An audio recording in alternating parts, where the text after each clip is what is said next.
advice on this difficult situation that was happening, especially during the COVID years when we were trying to work out how we were going to make the annual assemblies and spring assemblies work online. Ming was always there with sage advice on how to lead our delegations. But doing international bodies, one thing which is true, I'm afraid, is that we spend an awful lot of time in airports, especially when flights are delayed. And Ming always had a story, and they were genuinely fascinating, and it's been mentioned about his legal career. And one particular story I like because it showed his quick wit. He is able to move swiftly on his feet, which I understand for a QC as he was quite important. Being able to quickly adapt. And he said he'd been prosecuting a defendant who had caused a fray for a drunken disorderly. And he said, he put the question, so how much had you drunk? And apparently this defendant said, oh, about only 8 or 9 pints. He said he paused and he said, are you meaning to tell this court that you drank a gallon of beer and you don't consider that to be very much? He said at that point, he said, I knew I had him. And he would tell so many stories, and not least, Mr. Speaker, he was very proud of his time in San Francisco, where he was training to be a top sprinter. He said, academically, it didn't go quite as well as it should have done. And he said, I think I just spent far too much time at the track. Mr. Speaker, he was enormously respected across the world, as I've said. He was a great friend to me. He was a great sage. His politics were clear, but his party allegiances didn't matter when it came to important roles of state and the intellectual rigour that had to be brought to some of these important issues. Mr. Speaker, I will miss him. I know a great number of people in this House will miss him. He truly was a giant of British politics. Point of order, Stephen Gathens. Mr. Speaker, I had the distinction of succeeding Ming Campbell in this place, and whereas he probably wasn't unhappy that I'm not his current successor, he spoke so highly of his current successor, I have to say how highly I thought of him. But more importantly than that, I've heard so many nice stories today about his role globally, but I'm sure as a member for North East Fife has already reflected so beautifully. He was so highly regarded locally. And when I took over from him, it was difficult to go to any of one of the 99 communities in his constituency where there was not a story or there wasn't somebody that was helped. Also, as a colleague at the University of St Andrews, he was an outstanding Chancellor and colleague. So I wanted to pay a tribute, somebody that I may not have agreed with, but when we have that precious commitment, the precious relationship between constituency and Member of Parliament, no one better replicated that in his day-to-day work. And I want to pay tribute to a European, an internationalist, but more than that, an outstanding local representative. Point of order, Tim Farron. Thank you, Mr. Speaker. On a point of order, I would wish to add my words of tribute to my friend Ming Campbell, who had an impact on me long before I met him. 1987 was the first general election I was active in, and no offence to any Liberal MP at the time, and there's none of them here present, I remember being very impressed. Ming Campbell struck me as not being like other Liberal MPs. He looked like he could actually run the country, and had a gravitas.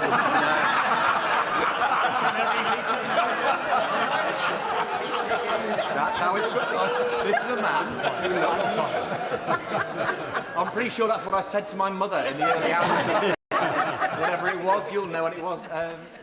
On the 12th of June, I think, 1987, when he gained North East Fife from the Conservatives, you look the real deal. You look incredibly competent. And of course, in the years that followed, he demonstrated that. We've talked about the Iraq War.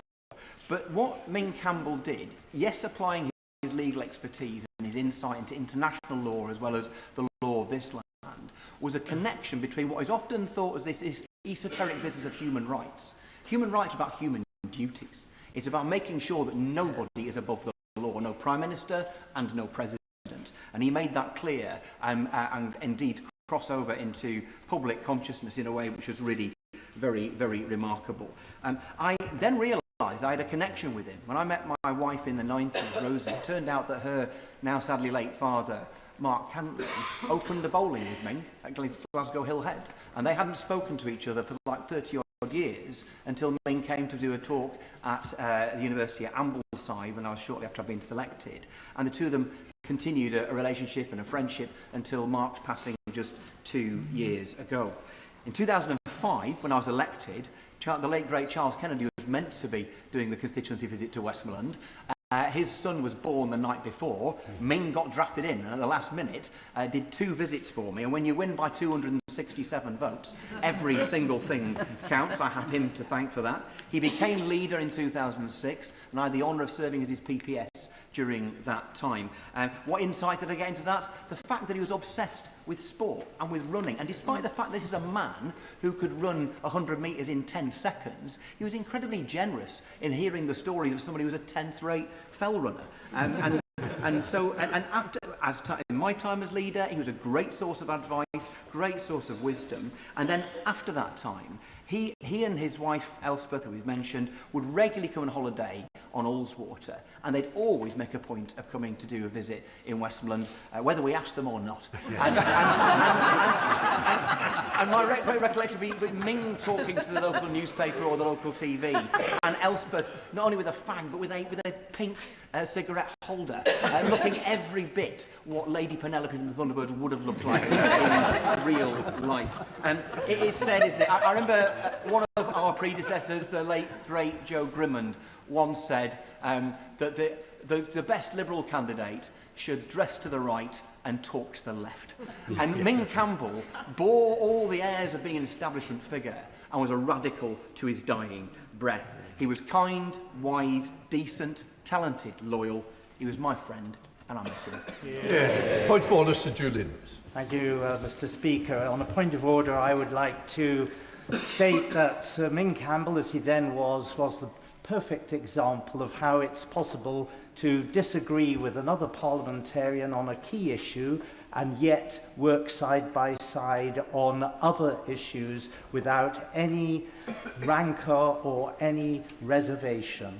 My dealings with him didn't get off to the best start. We were generally on opposite sides of the debate about the replacement of Trident submarines and the replacement of continuous at-sea deterrence by part-time patrols. Nevertheless, once we got to know each other better on the Intelligence and Security Committee, we found ourselves making common cause on such issues as the safeguarding of the vital BBC monitoring service for the future, the need to enhance spending on defence with an improved defence budgeting priority, and above all, the folly that could have happened of Britain militarily intervening in the Syrian civil war. In short, Ming brought courtesy, style, courage and grace to public life to the benefit of society as a whole. Order, Christine Jolly. Thank you very much, Mr. Speaker. On a point of order, I would also like to pay tribute to Ming Campbell, who, although I met him personally in later years, his political influence has hung over my entire adult life. As an 18-year-old student at Glasgow University, I heard about these 3 great figures of British politics who had studied together and been great friends. Donald Dewar, who became the First Minister of Scotland. John Smith, whose legacy as leader of the Labour Party is well respected. And of course, Ming Campbell. And it was his persona, his influence, his attitude to politics, his integrity, which I found influenced me and was one of the things which pulled me towards the Liberal Party as it then was. But the first time I came across him personally was years later, about a year after he had stepped down as leader, when I had to make my maiden speech to the Scottish Conference and discovered that I was speaking on a motion being proposed by Ming Campbell. It was, of course, it comes no surprise to many, about Lookers, RAF Lookers, its future, and what we needed to do to defend it. And that was a kind of thread that ran through it. But then in 2017, when I was standing in Edinburgh West, he came and launched my campaign, helped me up onto a chair so that everybody could see me, and was just, there to be supportive. And I learned a lot about his kindness and thoughtfulness a few weeks later when my husband died. And Ming took the time to take me aside and make sure I was okay and that I had the support I needed to get through the campaign. Most of all, though, I enjoyed my chats with him on a Monday in the departure lounge at Edinburgh Airport. He always had a tale to tell, and he always had a kind word for my Scotsman column. And my team in the office were endlessly amused by how pleased I was that Ming Campbell had even read it, never mind agreed with it. He was in many ways, with that integrity, kindness, thoughtfulness that everyone's spoken about, an example that we should all live up to and try to aspire to. There's a certain restaurant in Pimlico, which I'm sure many of my colleagues are aware of, that many of us introduced to by Ming Campbell and think of him every time we go there. And I think we will the next time as well. We may make a point of going there and raising a glass to someone who's not just an example of what we should be, but perhaps of what the world needs now more than ever amongst its politicians.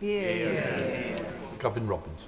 Thank you very much, Mr. Speaker. In a point of order, I think it is appropriate that I, on behalf of the Democratic Unionist Party, and indeed I trust all Northern Ireland parliamentarians, that we extend our condolences to the Liberal Democrats and extend condolences to the colleagues who knew Ming Campbell better than I did. I first came across Sir Ming when I was at school, and he became leader when I was at university. And for me, it wasn't his prowess or his intelligence, it wasn't his ability to launch an argument, it was his name that struck me, Ming. I knew of no other Mings than Ming the Merciless. And yet we got to know Ming the Merciful. And we got to know Ming the politician who stood and achieved the respect of colleagues right across this House. He was a sincere unionist, an avowed Scot and a true parliamentarian.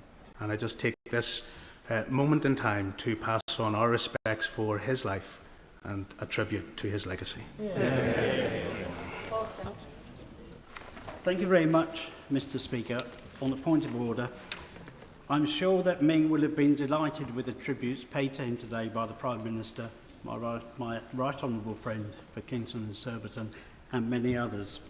And just as importantly, Elspeth will have been equally delighted, and she will have been raising a glass of champagne in celebration. Ming is remembered as a brilliant and successful athlete and an accomplished, distinguished advocate. He was a real fixture in this House, completely authoritative on foreign policy and defence matters for more than 2 decades. Less well remembered is that it took him three elections and a decade to get elected to represent Fife, which he held then for 28 years.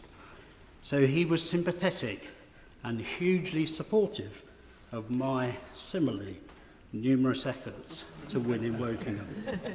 For all that patrician charm he deployed to win over judges in court, he was also a savvy street campaigner who could be underestimated by his opponents at their peril. On one of his many visits to Wokingham, he was asked by a local journalist, "Why do you visit Wokingham so often?" His reply was, "I have invested so much in this young man."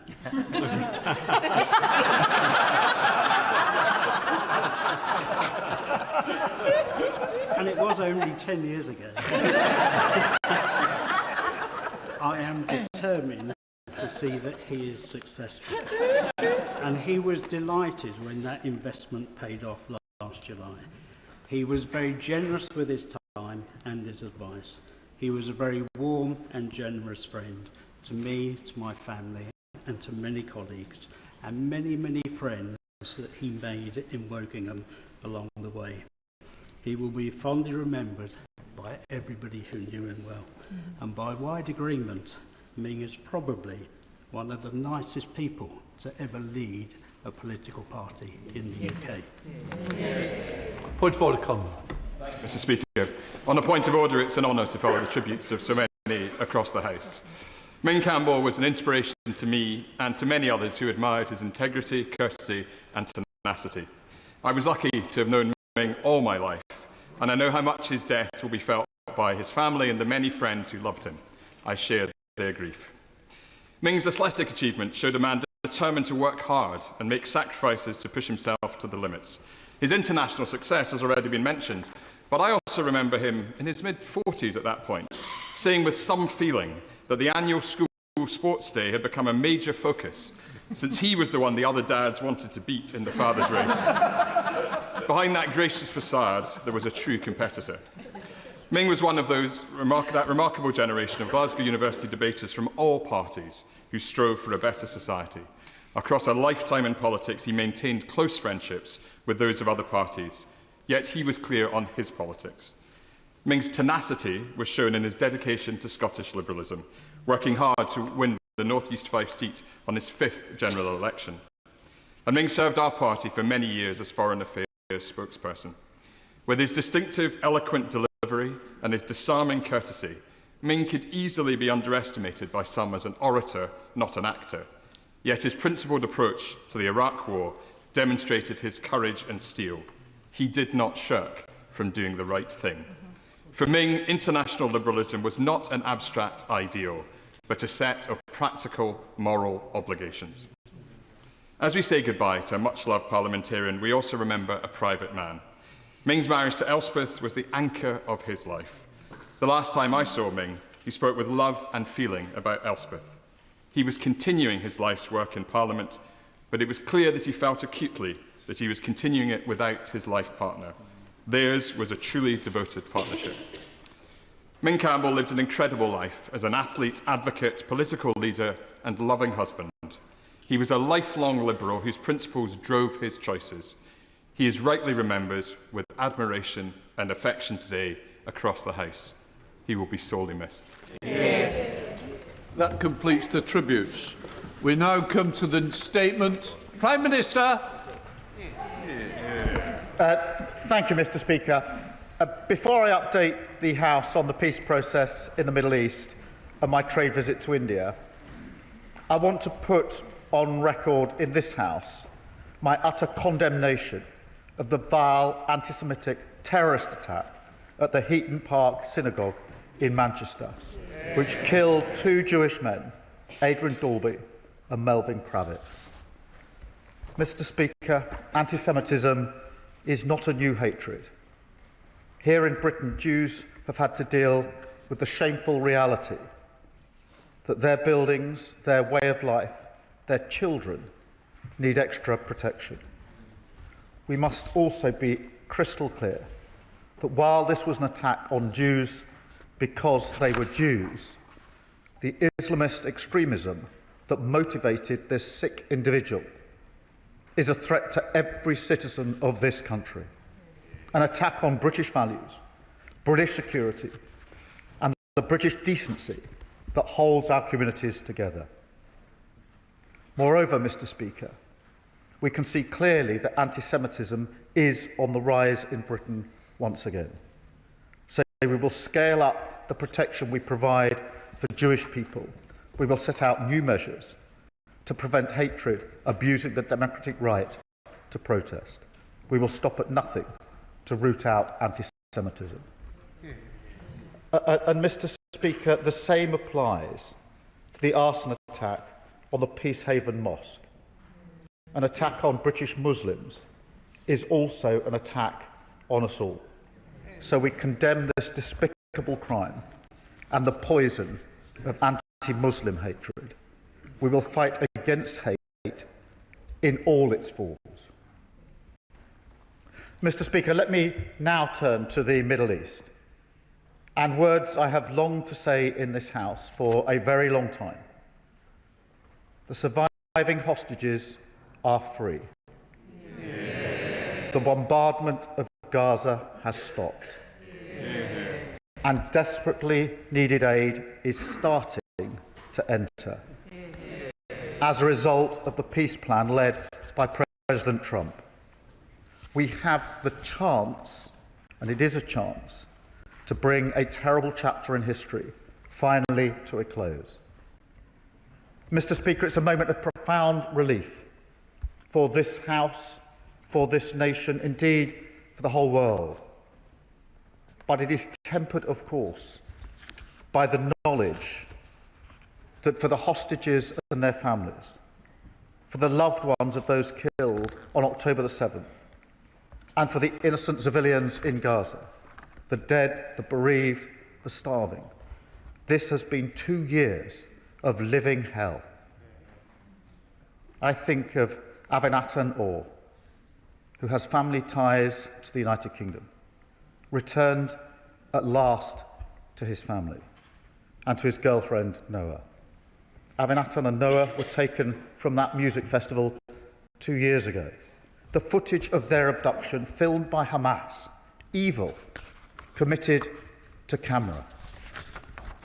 I've met Avinatan's family and heard for myself the agony that they suffered for 2 long years, waiting for him to come home. His frail condition, shocking evidence of the appalling treatment he must have endured. Mr. Speaker, we await the release of the deceased hostages. Those families need the chance to grieve, and so we demand that they return to their families immediately. Mr. Speaker, my thoughts are also with the people of Gaza, almost all of whom will have lost family members, husbands, wives, brothers, sisters, and of course, worst of all, sons and daughters. Over 20,000 children killed. I think of people like Yara Yagi, who I met a year ago, 17 years old. She was studying at college in Hertfordshire. She had lost 44 members of her family. 44. A pain that cannot be erased, even as we welcome the peace today. But, Mr. Speaker, mercifully, the killing and destruction has now stopped, and aid is beginning to enter Gaza. But, to be clear, we urgently need to see more aid and faster. All restrictions must now be lifted. The need for food, sanitation, healthcare and shelter are still acute. While the signing yesterday was historic, what matters now is implementation and getting help in as quickly as possible. The UK is providing £20 million in additional humanitarian support to get water, sanitation and hygiene products to tens of thousands of civilians across Gaza. That is in addition to the support that we're already providing.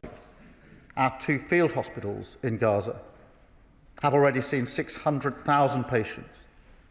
And earlier this month, Mr. Speaker, we evacuated the 3rd group of sick and injured Palestinian children to the United Kingdom, and they are now being treated by the NHS. And we will work with the UN and our partners to go further and faster to provide the aid that is so desperately needed. And, Mr. Speaker, let no one be any doubt that none of this would have been possible without President Trump. This is his peace deal, delivered, of course, with President Sisi of Egypt, the Emir of Qatar, and President Erdogan of Turkey. Alongside our partners, we have also offered the UK's full support to these efforts. Mr. Speaker, we've worked behind the scenes for months with the US, Arab and European nations to help deliver a ceasefire, get the hostages out, get aid in and secure a better future for Israel, Gaza and the West Bank. I am proud of our contribution. And, Mr. Speaker, we are in a position to play this role precisely because of the approach this government takes. And, Mr. Speaker, that does include our decision to recognise the State of Palestine, because this move, taken alongside our allies, France, Canada, Australia and others, helped lead to the historic New York Declaration, where for the first time the entire Arab League condemned the atrocities of October the 7th urged Hamas to disarm and, crucially, demanded that they end their rule in Gaza. But, Mr. Speaker, let me be very clear. While we celebrate the relief of peace today, making that peace last will be no less difficult a task. Along with our allies, our absolute focus in the days and weeks ahead is the relentless implementation of this peace plan. That is no small challenge. And so we stand ready to deploy our diplomacy and expertise in three key areas. First, to support the reconstruction of Gaza. It is an immense task. The devastation defies description, and it will require a truly international effort. But we are ready to play our part, starting with a conference here in the United Kingdom this week, hosted by my honourable friend, the Minister for the Middle East. Second, to support transitional governance arrangements in Gaza. We will continue to work closely with the Palestinian Authority on the vital reforms that they need to make. And third, to help ensure security in Gaza through a ceasefire monitoring process, planning for the International Stabilisation Force. And, Mr. Speaker, drawing on our experience in Northern Ireland, we stand ready to play a full role in the decommissioning of Hamas weapons and capability. Because, as this House knows, there can be no viable future for Gaza, no security for Israel, if Hamas can still threaten bloodshed and terror. So we will work to put that threat out of action for good.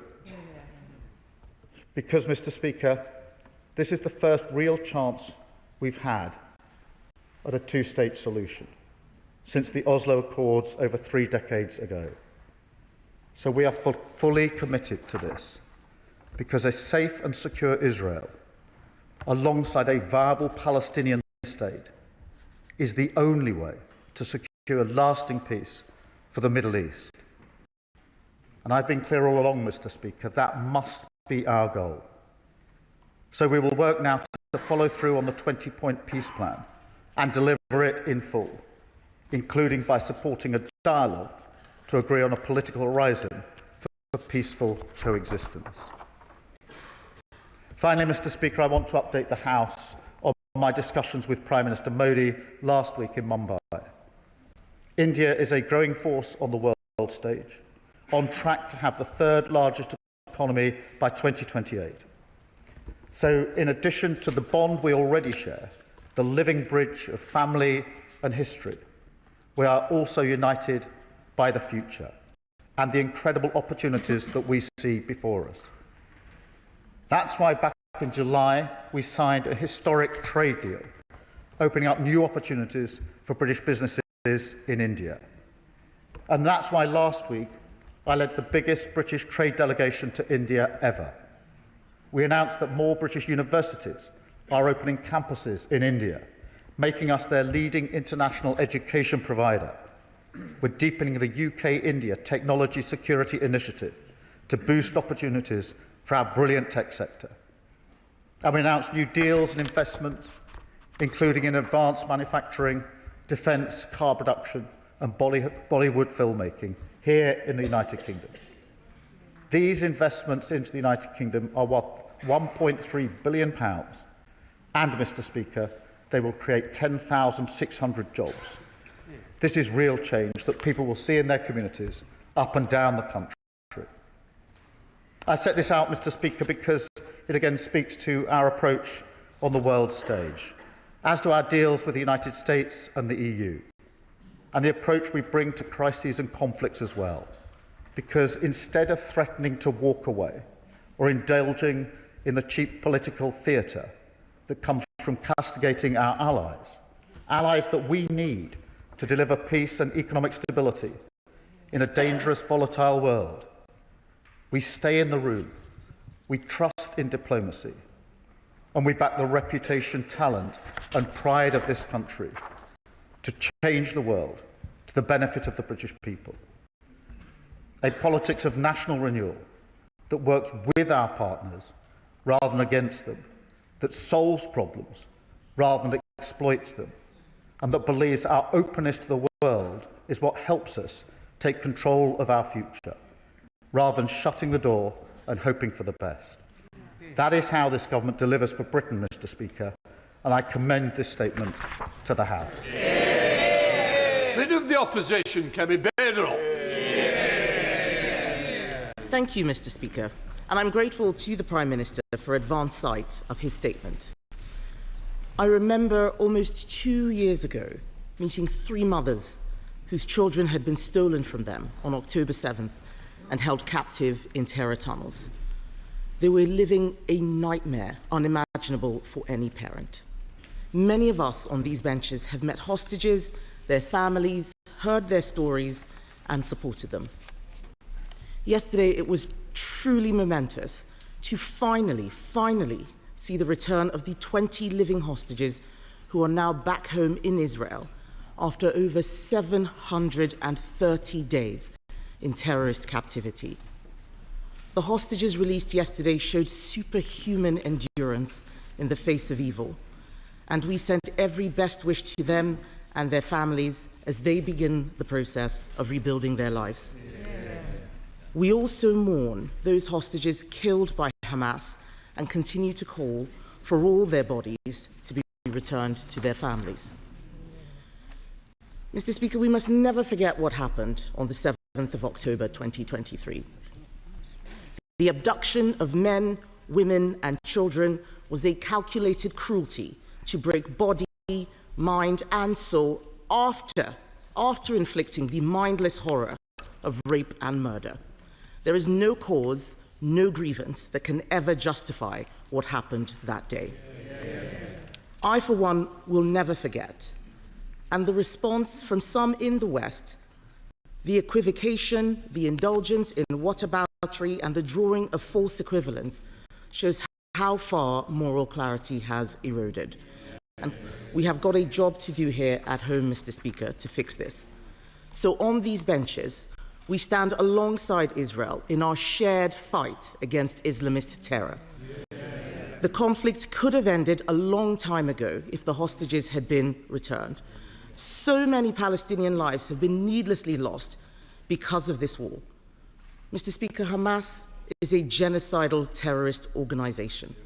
A sustainable end to the suffering of civilians in Gaza means the complete eradication of Hamas and the dismantling of its terrorist infrastructure. Even now, we know that Hamas is still killing Palestinians in Gaza. The initial phase of the US-backed peace plan represents a significant breakthrough. I want to thank the US administration, President Trump, and regional mediators for having secured this outcome. They put in the hard yards and found solutions, making clear that all progress would depend on the release of the hostages, a condition that some other governments forgot. Mr. Speaker, with this peace deal, there is much to be hopeful for in the Middle East. If the Abraham Accords are expanded, a new age of peace will have arrived. We will see diplomatic normalization of Israel with the Arab world, something many of us have longed to see.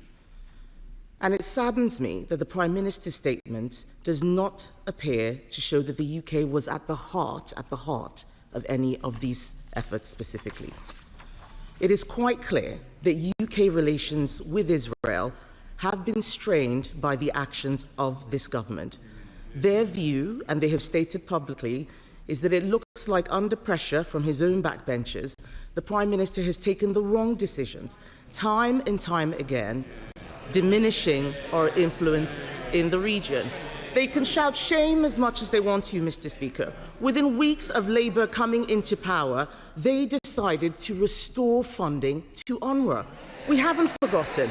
An organisation, they say yes, that's an organisation whose members assisted in the kidnapping of these hostages, the release which we are celebrating today.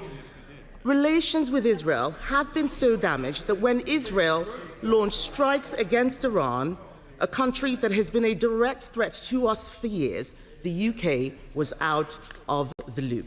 They may not like it, but it is the truth. And then, in a move praised by Hamas, Labour decided to recognise a state of Palestine with no condition to release the hostages still held in the tunnels of Gaza, rewarding terrorism. They may chant it from a sedentary position. I will remind them of what the former British Israeli hostage, Emily Damari, said. She called it a moral failure. I'm surprised to hear the Prime Minister say in his statement that it was a contribution to this peace deal. We all know that the US Secretary of State, Marco Rubio, condemned this recognition, saying it had made ceasefire negotiations harder. That is what the US said. The truth is, as historic events have unfolded in the Middle East, Britain has been out of step with the US. The US ambassador to Israel even called the government's claim that it played a key role in the ceasefire delusional, something Israeli foreign ministers agreed with. Mr. Speaker, I welcome the Prime Minister's promise to scale up protection for Jewish people in our country. Britain has always been a sanctuary for British Jews. But after the tragic murder of 2 British Jews outside a synagogue in Manchester, the government must now do everything it can to eradicate anti-Semitism. The anti-Israel protesters who have turned our streets into theatres of hate have been relatively silent about the good news of a ceasefire and hostage return, showing us their real motivation. The Prime Minister mentioned in his statement the Palestinian Authority.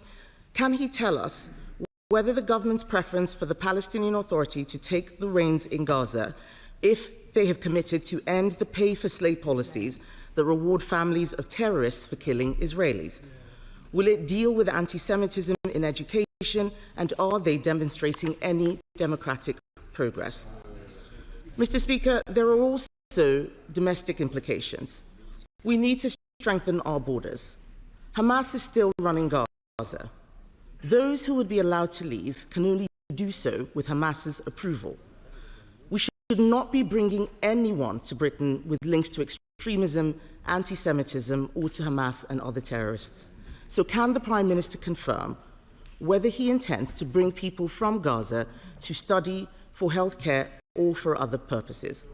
And what measures are in place to ensure we are not importing extremism, anti-Semitism, or anyone linked to Hamas and other terrorists?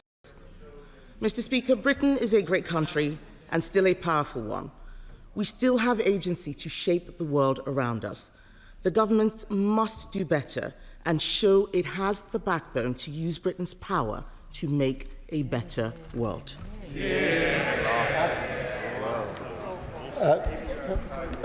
Can I thank her for the words she said about the hostages just a moment ago, and I know how heartfelt they are.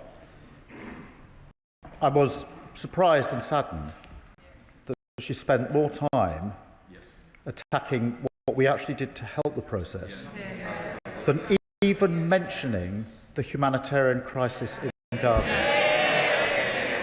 Without setting out in terms the number of people that have been killed, that are starving, been subjected to denial of aid, when the immediate task for any serious government is to work with allies to get that aid in at speed. I would have expected at least an acknowledgement of that terrible situation. It shows yet again just how far her party has slid from serious statesperson approach to diplomacy. This is not the time for a fight about what role any individual played. I am proud of what Steve Witkoff said about our National Security Advisor. He was negotiating this. He knows absolutely the role we played, and this House should be proud that we played that role. We played that role only because of the relationship that this government has with the Trump administration. We are a trusted partner, working both before this peace deal and afterwards. And yes, I did discuss recognition of Palestine with President Trump when he was over here. That's what grown-up, responsible partners do, unlike the discussion here. And I'd stand by my words that the first time in New York was the first time that other countries in the region were clear in their condemnation of Hamas. That was a key and important aspect of what has now happened. In relation to her questions, she will know from the reforms that have already been committed to, that the Palestinian Authority and any elections will not tolerate any election of individuals or parties that are not committed to a peaceful process. That is an absolute red line. It is part of the agreement. It's what we've been talking to other allies about for a very, very long time. On healthcare cases, yes, as I reported, we have had healthcare cases coming to the United Kingdom and students. And of course, we're extremely careful in the checks that we carry out on everybody that comes to this country. But I return, Mr. Speaker, to the fact that this is a historic deal. It is important for the region. It is important for the world. It is to be celebrated across this House because of the relief it brings to the hostages and their families in particular, and to the many thousands of people in Gaza. And I was, as I say, surprised and saddened that she overlooked what to me is a really important part of the resolution of this conflict. Chair of the International Development Committee, Sarah Chen. Thank you, Mr. Speaker. And can I thank the Prime Minister, his ministers and all the officials that I know have been working behind the scenes incredibly hard for the last 2 years to get to this historic point. He is right, it is a chance of peace, and I am nervous for the next stages, but it is definitely a chance to get aid flooding into Gaza. I wonder if he could give us some more details about how in practice that will happen, with Israel controlling all of the borders. I also wonder if he could speak about the role of UNRWA. And can I say to the Leader of the Opposition, UNRWA is a UN organisation that acts as the local authority, providing education, providing medical, providing sewage, doing the desalination. And it is an organisation central to supporting the Palestinians facing starvation and dealing with the consequences of genocide. Can I urge the Prime Minister to continue to rally the international community to put pressure on Israel to let that aid flood in, and also to make sure the Palestinians are central in the future of their communities? Well, can I thank her for her hard work over many years on this issue, and thank her for raising the question of aid. Madam Deputy Speaker, the critical test of the next few days and weeks will be whether that aid gets in. Of course, there is the goal of a two-state outcome, but the immediate task over the next days and weeks is to get that aid in. It is beginning to go in, but not in sufficient quantity and not at sufficient speed. I spent a lot of yesterday, and our teams are working together with others, particularly with the King of Jordan, in terms of what practical assistance we, the United Kingdom, can give to ensure that aid gets in as quickly as is needed. It is probably one of the most central issues in the coming days and week, and I thank her for raising it. Sir Ed Davey. Madam Deputy Speaker, can I first of all thank the Prime Minister for advance sight of his statement, and can I start by joining him in condemning the evil anti-Semitic terrorist attack that killed Adrian Dolby and Melvin Kravitz at their synagogue in Manchester. Anti-Semitism must be stamped out, and British Jews must be able to feel safe in our country. Mr. Speaker, after the horrific Hamas terror attacks of October the 7th and 2 years of appalling death and destruction since, the ceasefire in Gaza comes as an enormous relief to us all. It finally offers a moment of hope, but it is only the beginning, and there is a lot of work to do. Already today, we can see how precarious the situation is, with Israeli forces killing Palestinians, they say, across the yellow line, and both sides accusing each other of violating the ceasefire. So the immediate priority must be to ensure the ceasefire does hold, as well as to make sure that life-saving food, water and medicine reaches all those facing starvation and disease. So can I ask the Prime Minister to set out in more detail what the UK is doing to get aid into Gaza as quickly as possible and ask him to keep updating this House on those vital efforts. Madam Deputy Speaker, it was so moving to see the images yesterday of families weeping with joy as hostages were reunited with their loved ones. But does the Prime Minister share my anger and the anger of bereaved families that Hamas has still not released the bodies of all deceased hostages? These terrorists captured innocent people, held them hostage and killed them, and even now they deny their families the chance to bury them and mourn them properly. Palestinian families are starting to return home too, but for many, their homes are now rubble, and the process of rebuilding will be long and difficult. A ceasefire is not the same as a lasting peace. Only a two-state solution can deliver that. So welcome the Prime Minister's decision to finally recognise Palestine last month. And can I ask him what work he is doing with partners to help build a viable Palestinian state that can live peacefully alongside Israel? And has he spoken to President Trump and Prime Minister Netanyahu to make clear that the expansion of illegal Israeli settlements in the West Bank must stop? Israelis and Palestinians have suffered unimaginable trauma. Much of it will never be healed. But today they can at least begin to hope that their children will go free of this appalling cycle of violence. Well, can I thank him for the content and tone of his response. In relation to his questions, we are working with others on getting aid into Gaza. Until recently, that have been mainly airdrops. Obviously, what we really need is trucks going in, and that's what we've been focusing on, in particular in the practical work that we were doing yesterday whilst we're in Egypt, and we will continue to do so, and I will take up his invitation to update the House in relation to that. I do personally think that in these early days it is probably one of the single most important things that we need to absolutely focus on, because yes, it was a historic day, but implementing this is really important, and any misstep, any step backwards would have the potential to undermine what actually happened yesterday. In relation to the bodies, I absolutely agree. They must be released. Those poor families need to be able to grieve properly, and they cannot do so. And it is cruel that they've been held so long, and they must be immediately released.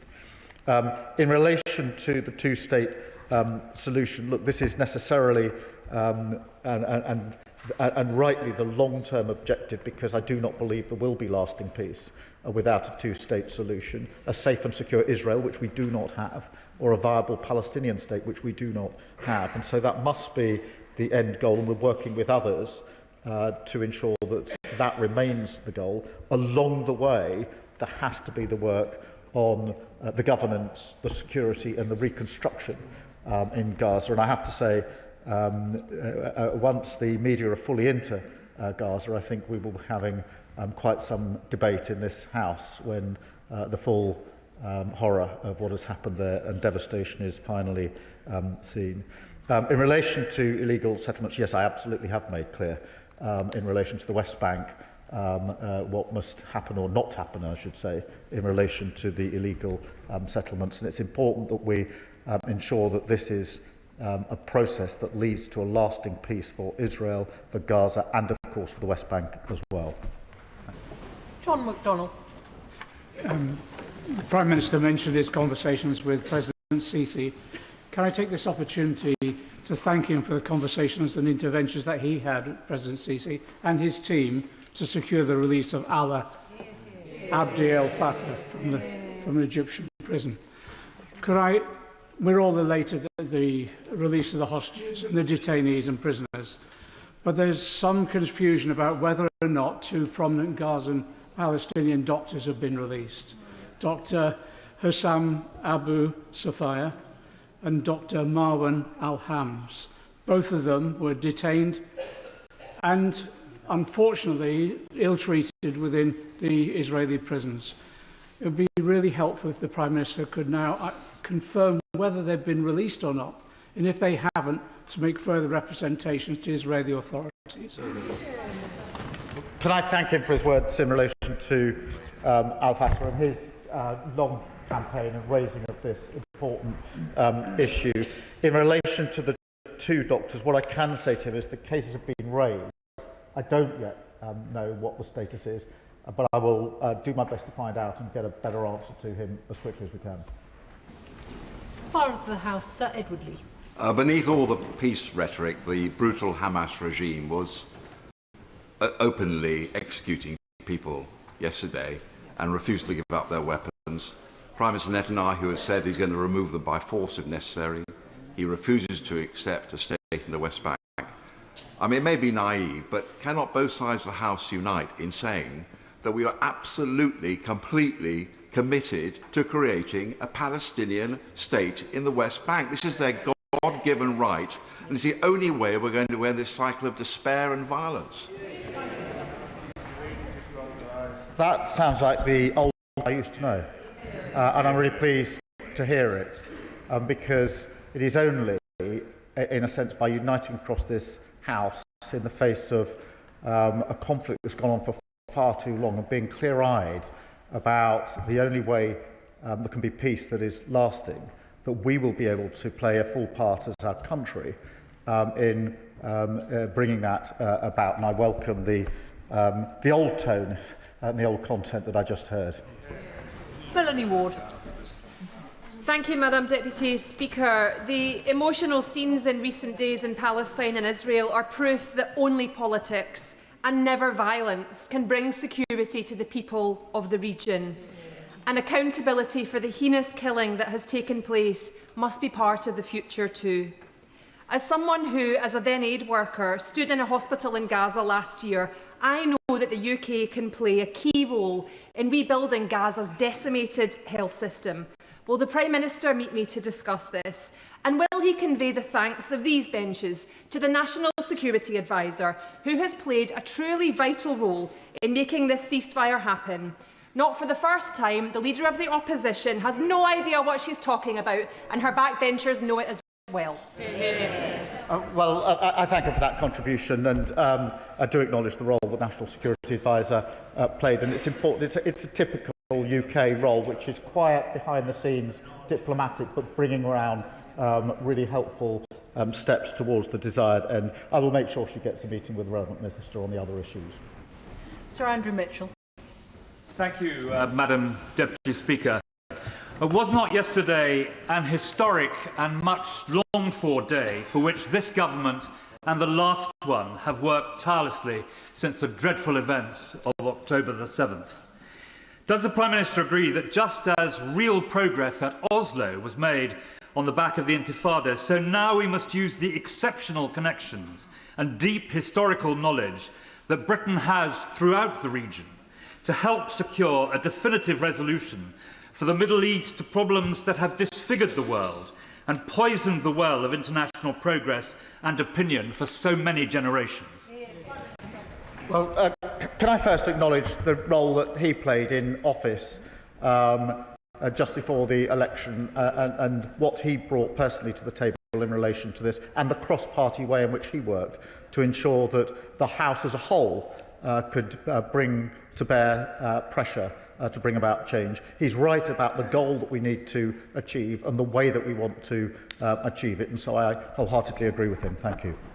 Clive Efford.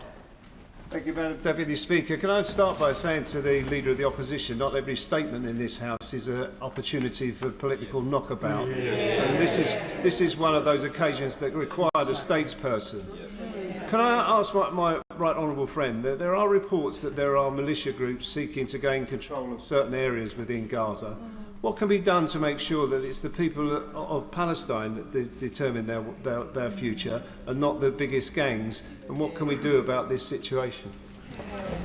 I thank him for raising this issue, and there are concerning reports of what gangs are getting up to, and the immediate next steps need to be, on the one hand, aid into Gaza, but also the question of better security arrangements into Gaza. I think that has to come in two stages. The stabilisation force will take some time, but it needs immediate steps to stabilise the situation now. Stephen Flynn. Speaker, may I begin by expressing relief at the release of the hostages, but anger that so many have not lived to see this day. Relief that Palestinians are not sheltering from the skies today, but anger that so many have not doing so without friends and family by their sides and with homes to return to. So as we all embrace that collective relief, let us not forget that access to aid is essential. Access by the world's media and investigators to document crimes against humanity is essential.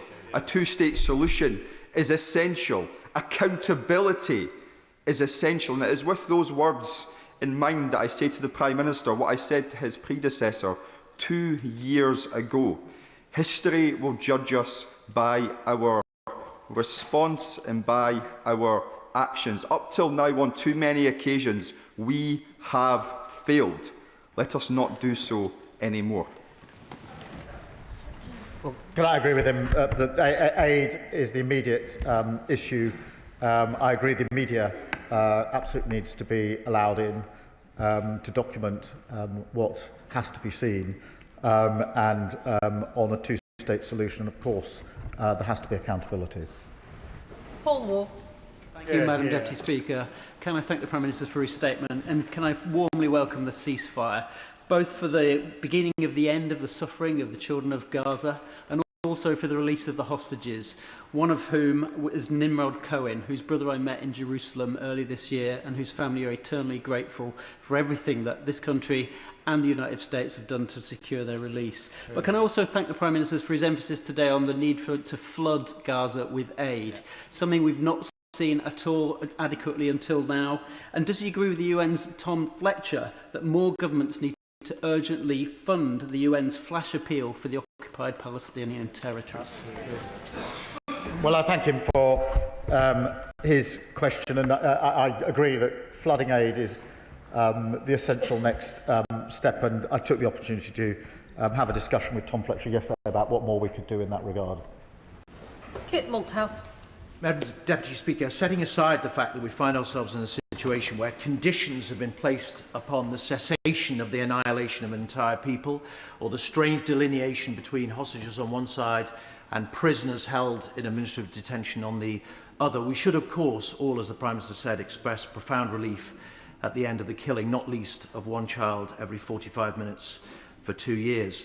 Isn't the lesson, though, of the last 2 years that when the UK finally moves on from empty rhetoric to take concrete action, that there is movement in the parties to a conflict like this, and that therefore we should be thinking about what more concrete action we can take, and in particular in 3 areas. First of all, can we please have concrete steps to deter Israeli territorial ambition in the West Bank, including a ban on settlement goods now that we've officially recognised that territory. Secondly, could we have a reassertion of UK support for international law and the institutions which support it? And in particular, if he could use his relationship with President Trump to have the sanctions on individuals at the UN and the International Criminal Court lifted. And finally, if we are to support or participate in an international stabilisation force, could we please insist that it also covers areas B and C of the occupied Palestinian territories, where the IDF, I'm afraid, too often acts as cover for incidents of Israeli terrorism? Well, I thank him for his question and taking each of the 3 parts. Certainly, on the West Bank, we have taken action, as he knows, and will continue to look what further action we can take where we can with other countries. But it's important, as we focus on Gaza, that we do not forget the situation in the West Bank, as he rightly knows. On international law, yes, of course we're committed to international law and proud to uphold it, and I'm pleased to hear him do so. It was once the proud position of his party as well, sadly no longer the case. On the stabilisation force, the terms of reference are still being drawn up. There is a United Nations Security Council resolution in terms of the establishment of the force, or I hope that there will be, but the wider terms of reference not yet agreed, but I'll bear in mind what he has to say.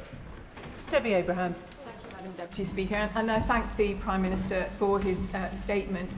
and also add my congratulations to him, the National Security Advisor, and all his minister for the months and months of work that they have done that have contributed to this, so generously acknowledged by the US envoy to the Middle East, if not the Leader of the Opposition. Yeah. But could I ask my right honourable friend if he agrees with me that as work towards a just peace continues apace, the principles of Gazans for Gaza, whether that's in the governance arrangements or in reconstruction, must apply? Can I acknowledge her championing and work on this issue and agree with her that we must now all work towards a viable Palestinian state alongside a safe and secure Israel as the only way in which we will have lasting peace. Leila Moran. Deputy Speaker, I want to feel happy this week, but I find it impossible.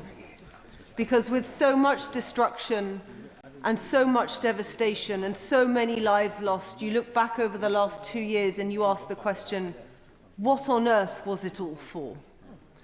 But history teaches us that from the depths of that despair can often launch a positive future. And there is only one way to achieve the everlasting peace that President Trump so rightly talks about, and that is that two-state solution. Israelis and Palestinians living side by side in dignity and security. I would like to thank this government for recognising the state of Palestine. That was a promise made to my great-grandfather, finally made good. But that is an empty promise unless it is followed by statehood. So my question is simply to the Prime Minister, will he make the Palestinian state a reality, and will he give it his personal attention over the course of his premiership so that this is the last time we see this devastation, not the repeat of that ever cycle of violence that we have always seen from the past? Yeah. Can I firstly acknowledge the impact that this has had on the honourable member and her family, an extended family, that is evidence of the despair that she rightly describes, and we must, from the depths of that despair, build a better future. I do believe that is only going to be lasting if we have a two-state outcome, and we've seen too often in the past what appears to be a step forward and is rightly seen as a point of relief only for things to fall back. And I give my personal commitment that we will work tirelessly to ensure that this time we build on the signing of the agreement yesterday through all the work that's going to have to be done along the way until we get to that final lasting solution, which will have to be a two-state solution. Gurinder Singh Josan. Madam Deputy Speaker, thank you to the Prime Minister for his updating the House on the 3 points. And I join the Prime Minister in his condemnation of the anti-Semitic terrorist attack in Manchester and also the arson attack on the Peacehaven Mosque. And I welcome the Prime Minister's commitment to fight hatred in all its forms. And the support provided for security at synagogues and mosques. And I do ask the Prime Minister to ensure that security at all our places of worship remains a priority. The approach taken by the Prime Minister on the Middle East and the ongoing engagement with India of pragmatic engagement has been shown to be the correct approach. So does the Prime Minister agree that British values of democracy, respect, internationalism and perseverance are going to be key to the ongoing work required to deliver a two-state solution, but also further economic progress and trade deals that will benefit the people of the UK?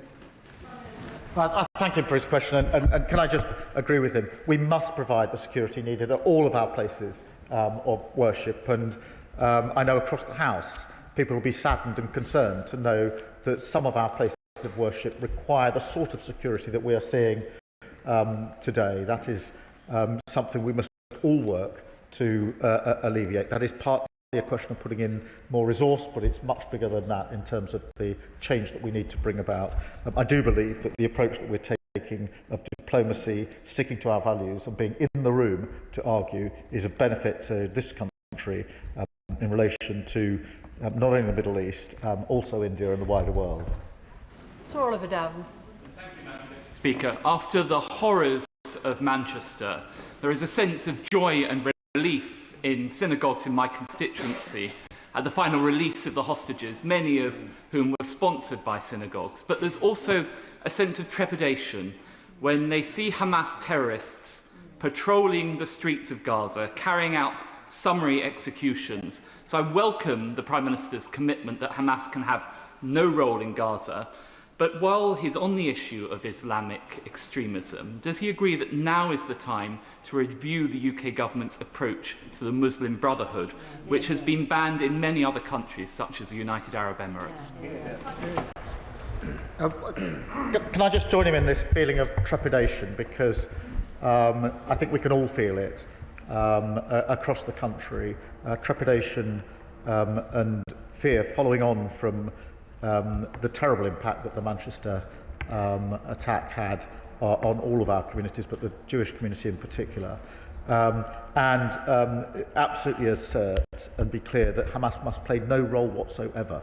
And that is why it's so important that we work with our international allies on the follow-through now from what happened yesterday, aid, security, making sure that the steps are in place to move on at speed. And that is the biggest risk, frankly, to this agreement, that we're not able to move sufficiently quickly on those important issues. And the Muslim Brotherhood question we do keep under constant review. Marsha de Cordova. Thank you, Madam Deputy Speaker. I welcome this long overdue ceasefire and phase 1 of this peace plan. The devastating number of Palestinians killed, including more than 18,400 children, is intolerable, and there are countless others who have life-changing injuries. Now, the devastation that we have witnessed happened as a result of previous bombardments going and happening without any accountability. Those atrocities were awful. So I asked the Prime Minister what action will be taken to ensure that this time justice and accountability is made a reality for the destruction of Gazan civilians' infrastructure and for the man-made famine and also for the mass killings of civilians.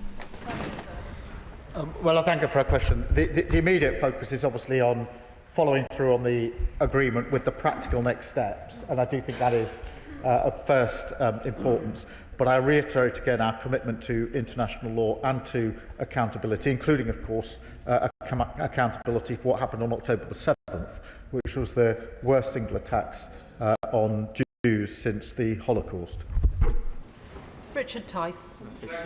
Deputy Speaker, we all welcome the release of the hostages, the ceasefire, the beginning of the end of the suffering in Gaza. And I know the joy of the hostage families that I met a couple of weeks ago in Israel will be ecstatic. But as we hope that the divisions start to reduce in the Middle East, we must also hope that we can reduce the heat and the division of this debate here in the United Kingdom. The Prime Minister quite rightly has referred to the rise of anti-Semitism. And does he join me in hoping that now is the time that hopefully the protests we've seen on our streets, with anti-Semitic chants such as "From the river to the sea," that now is the time to bring those to an end as we try and unify, bring people together and move forwards? Can I thank him for his question and agree that we do need to take this moment to work to bring all of our communities together. I was genuinely saddened to see some of the protests that were taking place on the very day of the Manchester attack in Whitehall, and then again at the weekend, notwithstanding the quite reasonable request to say, please exercise your right of freedom of expression on a different day in a different way. I genuinely thought that human decency would prevail there. But I agree with him that now is the time internationally to work on the agreement, and in the United Kingdom to do everything we can across this House to bring our communities together. Danny Beales. Thank you, Madam Deputy Speaker, and I'd like to welcome the Prime Minister's statement today, which we all hope will bring an end to 2 years of awful bloodshed. I visited Israel and Palestine 1 month before October 7th and met civil society organisations working cross-community, and it struck me how vital they'll be in building a potential future long-term peace. But they lack funding, they lack legitimacy and support in Israel and in Palestine. I'd like to ask the Prime Minister what thought and consideration he has given, what consideration he can give in future to the UK's role in an international peace fund in a similar model to the Northern Ireland Peace Fund that may fund civil society organisations working cross-community to support leaders of the future, to build peacemakers and to start to heal the rifts that we have seen. Well, can I thank him for touching on this, because one of the great tragedies of what happened on October the 7th was that cross-community work, particularly in Israel and Palestine, involving the next generation, trying to ensure that they would have a better future and could then take things forward, fell away, as it did with some of the interfaith work in this country, which we all thought was stronger and more robust than it turned out to be. And so we must do all we can to restore that work and to build on that work, because it is essential as we go forward. Joy Morrissey. Thank you, Madam Deputy Speaker. We all welcome the peace in the Middle East, and we welcome, I don't think there is a member here that doesn't welcome a two-state solution, but there is concerns across this House about Hamas leading one of those states, where its fundamental goal is to drive the other state into the sea and have a total eradication of that race. And that hatred has been translated to the streets of London and the UK and is affecting our British Jews every single day, and they are afraid. And Prime Minister, I'm asking the Prime Minister, what will the Prime Minister do to actually alleviate the level of anti-Semitism that is transferring to the streets of London and Manchester and across the UK because of a war that has happened in the Middle East? Can we rise above this, and will the Prime Minister rise above this and find a way forward for the British Jews here in the UK? Well, can I thank her for her question, and absolutely agree with her. There can be no way that Hamas can play any role in a Palestinian state, and that is the absolute red line of all those that recognised Palestine earlier this year, and the red line of the New York Declaration. And it is a really important and fundamental red line that has to be kept to, for all the reasons that she has set out, and I think across this House everybody understands. In relation to the security and safety of Jews in this country, of course we must step up. That needs to be done in a number of ways: practical support, financial support. Sad though it is to say that we need to put even more security in around our synagogues and schools, so children can go safely to their schools in this country. But we must do it, and we've already been working on that for some considerable time in government. I took the time the day after the Manchester attack to talk to the CST and other leaders about what more we can do in that regard, and I'm more than happy to work across the House on this. I think we owe it to our Jewish community here that we're seen to be working together on these important measures, and I thank her for her support. Naz Shah.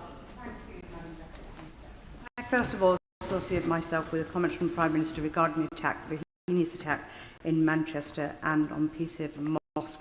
An attack on any place of worship is an attack on our democracy and our way of life.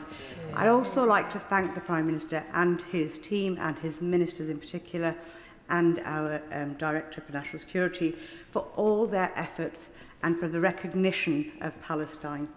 This is something that has been, as the member stated earlier, long overdue and historically put in a right that we should have done a long time ago. And that has no doubt contributed to where we are today. So once again, a huge thank you. But can I ask the question, whilst we have, I recognise we have over 92% of the homes in Gaza have been erased, more than 730,000 displaced, of them 520,000 children in particular. Could the Prime Minister outline in detail what more is being done to rebuild Gaza in addition to aid, in addition to our conversations? Thank you. Can I thank her for her question? And reconstruction is a really important task. It will be extremely difficult given the levels of devastation. We are working with others on a plan. We are hosting a conference later this week here in relation to that issue, and we'll continue to do so. But we need to do so at pace, working with our allies. And it is a huge task that we have ahead of us. Callum Miller. Thank you, Madam Deputy Speaker. The ceasefire, the release of the living hostages and the flooding of aid into Gaza is a moment of hope for us all. The Prime Minister has responded to a number of questions on accountability, and he will know the importance of this moment for starting to gather evidence about what's taking place in Gaza, both the atrocities committed by Hamas and the actions of the IDF and the mercenaries working for the Gaza Humanitarian Foundation under direction of the Israeli Cabinet. So can the Prime Minister spell out in a little bit more detail what support the UK government is giving to those agencies that will gather the evidence that will allow for full accountability in future? Well, I thank him for his question and his championing of these and raising of these important issues. It is important that as we move on from the agreement and rebuild, that there is accountability. And that is why it's important that the media and others are allowed access just as soon as possible, and those charged with holding others to account have what they need in order to do so. Chris Murray. Thank you, Madam Deputy Speaker. I know I speak for my whole constituency when I welcome this long overdue ceasefire, and can I put on record my thanks to Prime Minister and Foreign Office Ministers for the many opportunities to put my constituents' views to them. As we turn to the ceasefire, thoughts turn to rebuilding, but that is not just physical. The children make up 50% of the population of Gaza. They are traumatised, and their educations and futures have been profoundly disrupted. Giving them a future is the best guarantor of future peace. So what can the British government do to ensure the children of Gaza have a real future? I thank him for raising this because children in Gaza haven't been to school for the best part of 2 years. It's had a huge impact. And we are already working at pace with others to see how quickly that can be one of the first issues in terms of the rebuilding, because it's so essential for those children and to ensure that they have a better future as we go forward. Sir Julian Lewis. The Prime Minister has said again today that there can be no place for Hamas in governing the Gaza Strip. But who can physically prevent Hamas retaining its weapons and regaining control as it did in 2006? And when he talks about anti-Semitism here in Britain, is there any other interpretation for the demand to internationalise the Intifada other than a call to attack Jewish communities around the world? There's no other interpretation. I'm glad and pleased that he raised it and to give me the opportunity to agree with him on that important point. On the first point he makes about decommissioning, of course this is going to be difficult, but it's vital. It was difficult in Northern Ireland in relation to the IRA, but it was vital, and that is why we have said that we stand ready, based on our experience in Northern Ireland, to help with the decommissioning process. I'm not going to pretend that's easy, but it is extremely important. Stella Creasy. Thank you, Madam Deputy Speaker. I suspect one of the reasons why our optimism is cautious is that many of us are acutely aware that the damage that has been done will last a generation on all sides of this conflict, and for some the damage can never be repaired. I thought yesterday of my constituent Sharon Lifshitz, whose father Oded was brutally murdered by Hamas and spent his life driving ambulances across the border for Gazan children because he wanted that two-state solution. The Prime Minister spoke of the evacuations, and I'm very proud to have worked with Project Pure Hope, who were the first organisation to get children out of Gaza here to the United Kingdom for medical treatment. And now we have a scheme, but we know many more will continue to need assistance, and they will need the assistance that medical teams here in the United Kingdom can provide. So can you just update us on the commitment and how long that will be for that scheme, and how we can make that a dead's legacy in this House. I can update. We are evacuating. We've got plans to continue to do so, and I'm happy to either myself or through other ministers update the House on what we're doing and how we're doing it. Sammy Wilson. Madam Deputy Speaker, and first of all, can we welcome the release of the hostages and the prospect of long-term peace in that area of the Middle East. I know this is probably stick in the throat of many members opposite, but we must thank President Trump for the role which he played in delivering this deal. He recognised that weakness will never move terrorists, and only strength will do so. A lesson which, unfortunately, I think our government needs to learn, because Hamas were encouraged by the recognition of the Palestinian state which our government undertook. But that lesson needs to be applied at the next step. And the Prime Minister has rightly said that Hamas can have no role in the future of Gaza. What steps does he intend to take to ensure that, first of all, they don't have the guns which enable them to have control, that they relinquish that control, and they can never use Gaza again as a launching pad for their terrorist attacks? He will know that I have thanked President Trump a number of times, and I'm absolutely clear that but for President Trump, this peace agreement would not have been reached. I've had the opportunity to say that to him publicly and also privately, because, as you know, we get along, and that is good for our relationship with the US and our ability to influence events. On decommissioning, this is such a serious issue, because it's very hard to see how there can be lasting peace unless Hamas is ridded of its weaponry and capability, and that's where I think the decommissioning work will be hugely important. It's part of the 20-point plan. It now needs to be turned into real actions, working with others, and I do think that the United Kingdom has got experience, sadly in some senses, but we do have experience of the challenges of decommissioning that we can bring to the table in relation to this. Jonathan Brash. Thank you, Madam Deputy Speaker. Can I welcome the Prime Minister's statement today and, of course, this peace deal? Can I also welcome his crystal clear statement that there can be no lasting peace and no viable Palestinian state in which Hamas is involved in any way? Similarly, there can be no lasting peace without the reconstruction that is now desperately needed. And I think the Prime Minister has said on a couple of occasions today that the public, I think, are going to be surprised when they see the extent of the devastation that's taking place. Right now, there are 400,000 tonnes of rubble that need to be removed before a single piece of reconstruction can take place. So can I ask the Prime Minister, will he reject the isolationist calls in some quarters and agree with me that this country will rightly play its full role in ensuring that reconstruction takes place? Well, I can give him that assurance, and I genuinely think that across most of this House, that is the position that most members would want this government to play, and will support it. David Mundell. Thank you, Madam Deputy Speaker, and I very much welcome the release of the hostages and what the Prime Minister has said about aid. But flooding Gaza with aid is not an end in itself. It's the distribution to those people who need it most. So what reassurances can he give the House that gangsters and criminal gangs will not play any part as intermediaries in the distribution of that aid?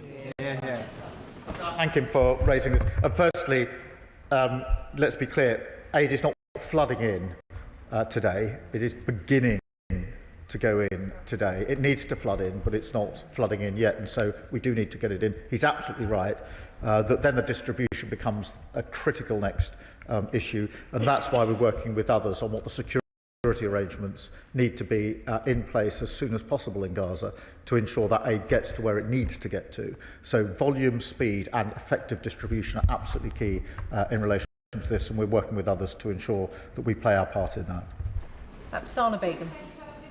September last year, the government announced that it has suspended 30 export arms licences to Israel, with around 350 licences remaining active. The government has repeatedly said it was blocking the sale of items to be used in Israel's military assault in Gaza, yet a new Channel 4 report has found Israel imported nearly £1 million worth of UK munitions in the first 9 months of this year, with a total of 110,000 items categorised as bullets from the UK to Israel in August alone. Could the Prime Minister confirm whether UK-made munitions were used in Israel's military assault in Gaza, and does he agree with me that a world for justice and with peace that is lasting must be won without these bullets and these bombs?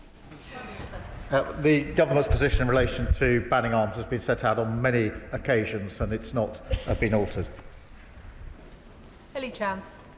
Thank you, Madam Deputy Speaker. I warmly welcome the ceasefire and was deeply moved, as I'm sure we all were, by the scenes of Israeli and Palestinian families being reunited yesterday. One of the Palestinian prisoners who has not been released is Mr. Marwan Barghouti, a member of the Palestinian Legislative Council who's been in prison since 2002 without a fair trial and subjected to human rights abuses.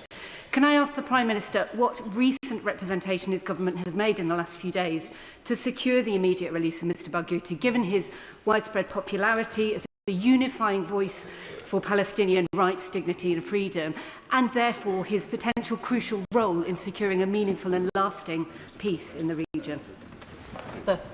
Can I thank you for raising the individual case and offer to provide her with such further information as we can, as soon as we can, in relation to that particular case. Yuan Yang. Thank you, Madam Deputy Speaker. I deeply welcome this long-awaited ceasefire and release of hostages, and I want to thank the Prime Minister and his ministers for their tireless work and international leadership on this front, including in the upcoming Gaza Recovery Summit to be held later this week in the UK. I'm glad to hear the Prime Minister's commitment to reconstruction and to aid. I note the UN Commission of Inquiry's recent report that described how the obstruction of aid into Gaza has led to what it calls the destruction of Palestinians. What is the current situation facing UN agencies' access to Gaza, and what more can we do to ensure that it flows freely? Prime Minister. Tom Fletcher is leading our work in relation to this, and we've been clear throughout that aid cannot get in on the scale and volume that's needed without the UN, and that's why we've always championed and said the UN should be part of that distribution. Sir Julian Smith.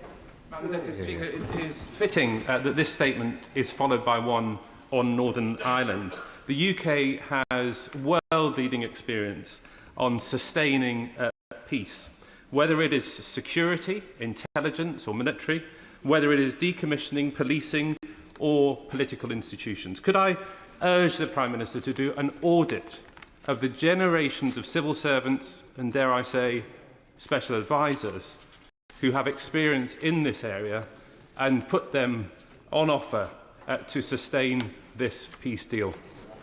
Minister.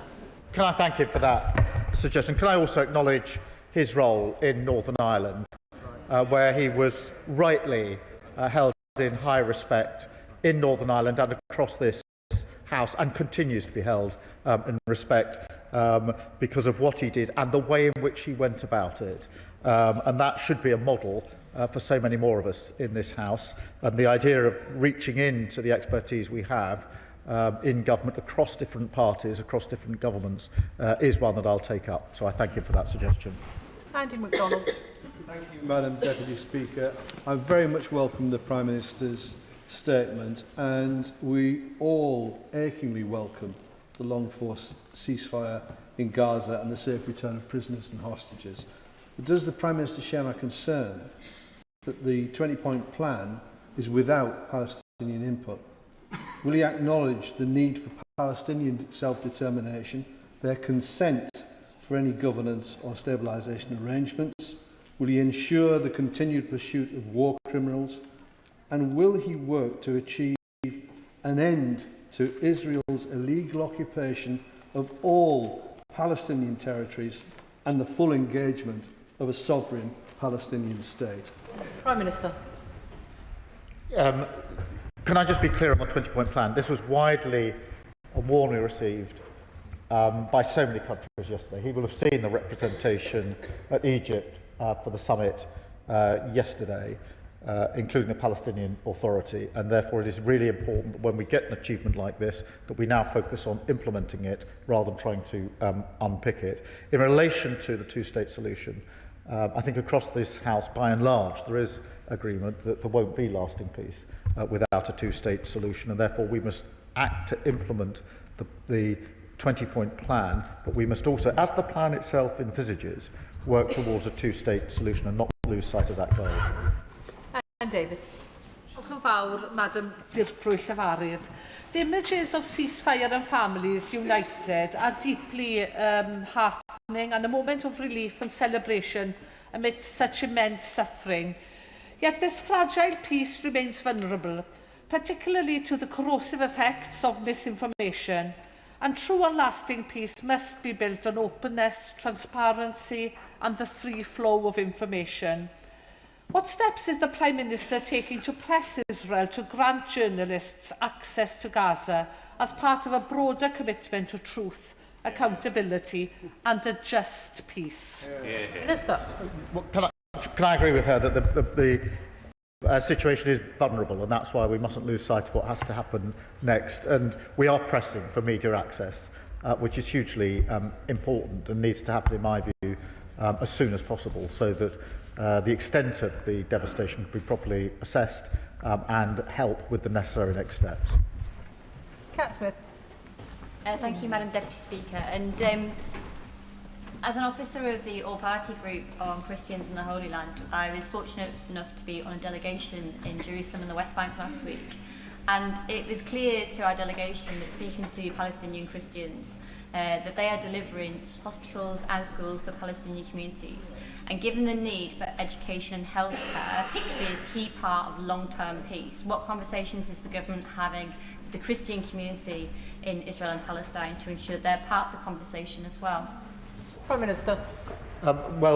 We are having conversations with all, particularly on this question of education and healthcare. I mean, many other issues as well, but education and healthcare are absolutely fundamental. So we're having those discussions, and I'll ensure that any further information she may have is fed into what we're doing. Dr. Andrew Murison. Thank you, Madam Deputy Speaker. The Hamas leadership is making it clear that its fighters, many of whom, of course, will have been involved on October the 7th, won't disband, but they will merge into the nascent army of a Palestinian state, a state which the Prime Minister unwisely and prematurely recognised. Is he comfortable with that? Prime Minister. The 20-point plan is really clear on the steps that need to be taken. That is what has been hammered out with the support and approval of so many countries. That is not easy, but it is a step that many thought was unachievable, and we now have to operate to that plan, ensuring, as is absolutely clear from the plan and from all of our statements, that Hamas can have absolutely no role in the governance in Palestine. That is a clear red line. We need to operate to the 20-point plan now. The widespread agreement to it is something many people thought couldn't be achieved. It has been achieved, and now we must build on that. Florence Eshalomi. Thank you, Madam Deputy Speaker. And I associate myself with the remarks of the Prime Minister for the awful attack in Manchester and the attack in Peacehaven. I just wanted to also highlight the issue around aid workers and the work of UNRWA, working with many British aid organisations, including Oxfam, including Christian Aid and Islamic Relief, who are both based in my constituency. And the UN highlights that today over 500 aid workers have lost their lives, including British aid workers, so recognising the hard work that aid workers are playing. The Prime Minister has been very clear, and we are united in this House, that and Hamas must not have any role in the rebuilding of Gaza, and it has to be led by the Palestinian civil societies, communities who've had their efforts in the face of decades of siege, occupation and military violence. Does the Prime Minister agree with me that any initiative which bypasses the Palestinians in favour of externally imposed initiatives will fail? Can I thank her first and foremost for raising the specific issue of the aid workers that have lost their lives in this conflict. Very many lives have been lost. Almost all aid workers have colleagues and friends and family members who've been lost as well, and I've heard some of that testimony firsthand, and it's extremely powerful. In relation to the process, this must now be a process that does involve Palestinians in their own future. Of course it must, and that's the only way to get to the two-state solution that we need. Christine Jardine. Thank you very much, Madam Deputy Speaker. I'm sure, like everyone else in this House today, I feel enormous relief at the fact that this ceasefire has been achieved, but that can be nothing to the relief felt by those Israeli families who felt they would never see their loved ones again. And those thousands of children in Gaza who were able to sleep last night without the fear of being bombed. But we've been here before, and for their sake, we cannot let the hope of today disappear in the same way that the promise of the Oslo Agreement did. And crucial to that is going to be confidence in the peace process. The Prime Minister has already alluded to the lessons that we can bring to that process from Northern Ireland. One of them is in decommissioning out Hamas. So can he tell us what support the US administration is going to offer to allow us to use that expertise and experience? Can I thank her? And look, there is huge relief, but I think she's absolutely right. The relief for the hostages and their families and for civilians in Gaza is huge by comparison to our relief. And yes, we have been here before, and therefore we must absolutely drive through with confidence here. As to the specific way in which decommissioning might work, we're at the early stage of that discussion with the US and others. At this stage, we've simply say we stand ready to play our full part. I think and hope we will be taken up on that, and then we can work actively with others. Thank you. Rachel Maskell. Thank you, Madam Deputy Speaker. I thank the Prime Minister for his statement today and also for this peace. May it be long-lasting. Over 1,700 health workers have lost their lives in Gaza, and many more have been physically and psychologically traumatised by the conflict. There aren't the health workers now to provide the healthcare which is needed at this urgent time. Will he ensure that the UK play its part in providing healthcare into Gaza, but also with the decimation of all the universities in Gaza, may we play a part too in training the healthcare workers of the future? Thank you for that question. It's a really important point. We are working with others. There was a conference in Paris last week, which the Foreign Secretary attended, which had on its agenda, amongst other things, how we can support the restoration of health care, which is vitally important. As we do that, we will update the House on the measures we're taking. Thank you, Madam Deputy Speaker. Over the last 2 years as co-chairman of the All-Party Parliamentary Group for Israel, I've hosted innumerable meetings where families of hostages have come before us pleading for our support and our help. Equally, at the same time, we've shown the screening of the terror events on the 7th of October 2023 in multiple films. And that's real-life footage captured from Hamas terrorists. But the Jewish community in this country, as my honourable friend has said, feel unsafe. They feel it's not a safe place for them to live anymore. So the Prime Minister has quite rightly alluded to the growing rise of anti-Semitism in this country.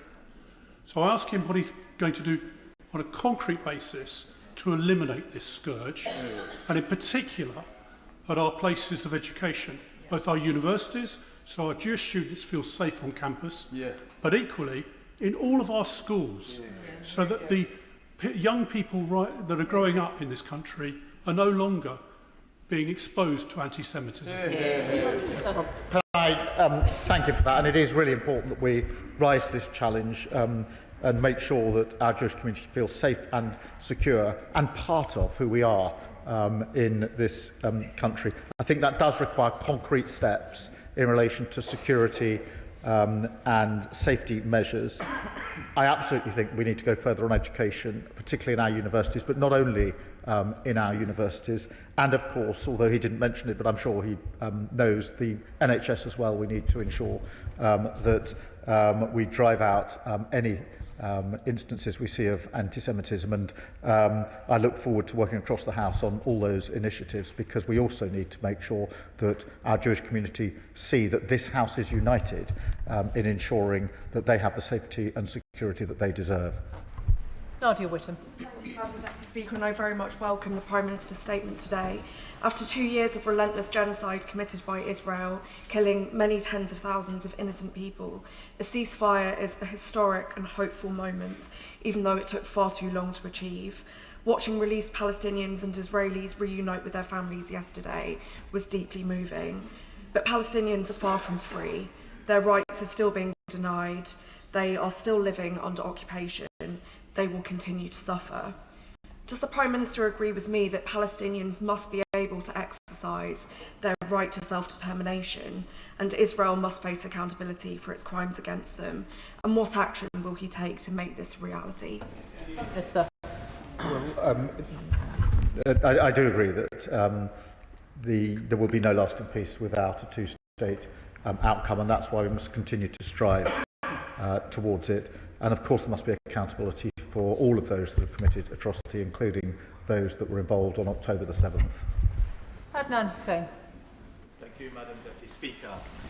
I press the Prime Minister, does he agree that real lasting peace can only be achieved if there is accountability and justice?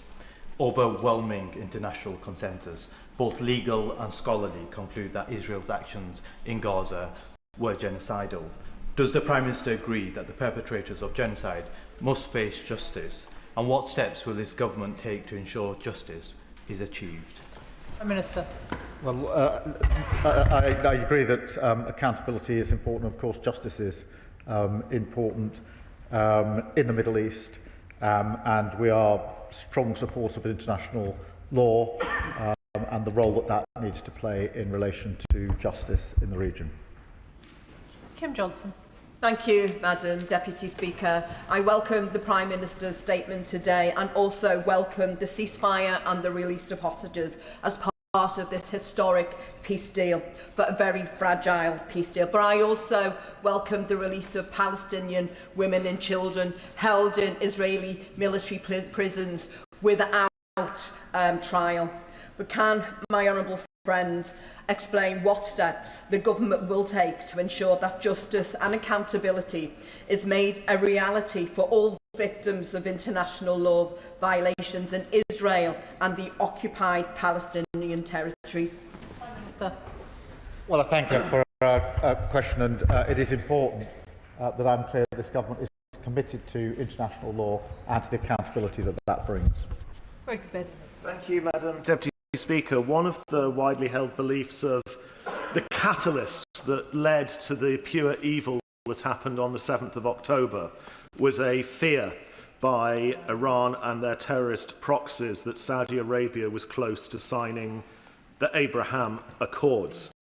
Now, there is good news in that the Abraham Accords peace agreement between Israel, the UAE, Bahrain and Morocco have endured over the last 2 difficult years and are a model not just for regional economic cooperation, but peaceful coexistence in the region. So on the back of yesterday's agreement, can I ask the Prime Minister what concrete steps he is going to take to encourage and extend the Abraham Accords as a key part of the emerging picture in the Middle East, with a particular reference to getting Saudi Arabia back to the table? Prime Minister. Look, I'm grateful to him for raising the wider picture here, because the settlement across the wider Middle East is a really important backdrop and part of the background to what has happened here and what needs to happen in the future. So that is why we are talking to all parties about the immediate steps, the Abraham Accords, but also the wider settlement, if that's possible, because I think that will play a really important part in stabilising the region. That's what is wanted, broadly speaking, by most decent, reasonable people. Jonathan Davis. Thank you very much, Madam Deputy Speaker. The world held its breath over the last few days as a glimmer of hope was on the horizon. So can I thank the Prime Minister, Ministers, the Government and British officials for the progress that they've made with the United States to bring about this progress. The This progress of the peace will only be embedded and sustained if it is built with ordinary people, Palestinians and Israelis, who yearn for peace. So can the Prime Minister tell me what steps he's undertaking to make sure that happens? Prime Minister. Well, it is important that we involve Israelis and Palestinians across the board and communities in the rebuilding, the physical rebuilding, but also the rebuilding of the relationships which were there just over 2 years ago, which held at least the prospect of a better future for the next generation. So we need to rebuild that on all fronts. Robin Swan. Thank you very much. Madam Deputy Speaker, can I congratulate the Prime Minister in getting us to this point? But the Labour government's role in decommissioning in Northern Ireland is not as complete as portrayed.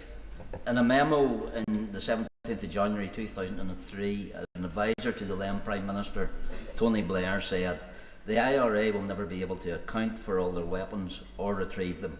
What we should perhaps aim for is a few more big symbolic acts of decommissioning and then declare that the process is complete."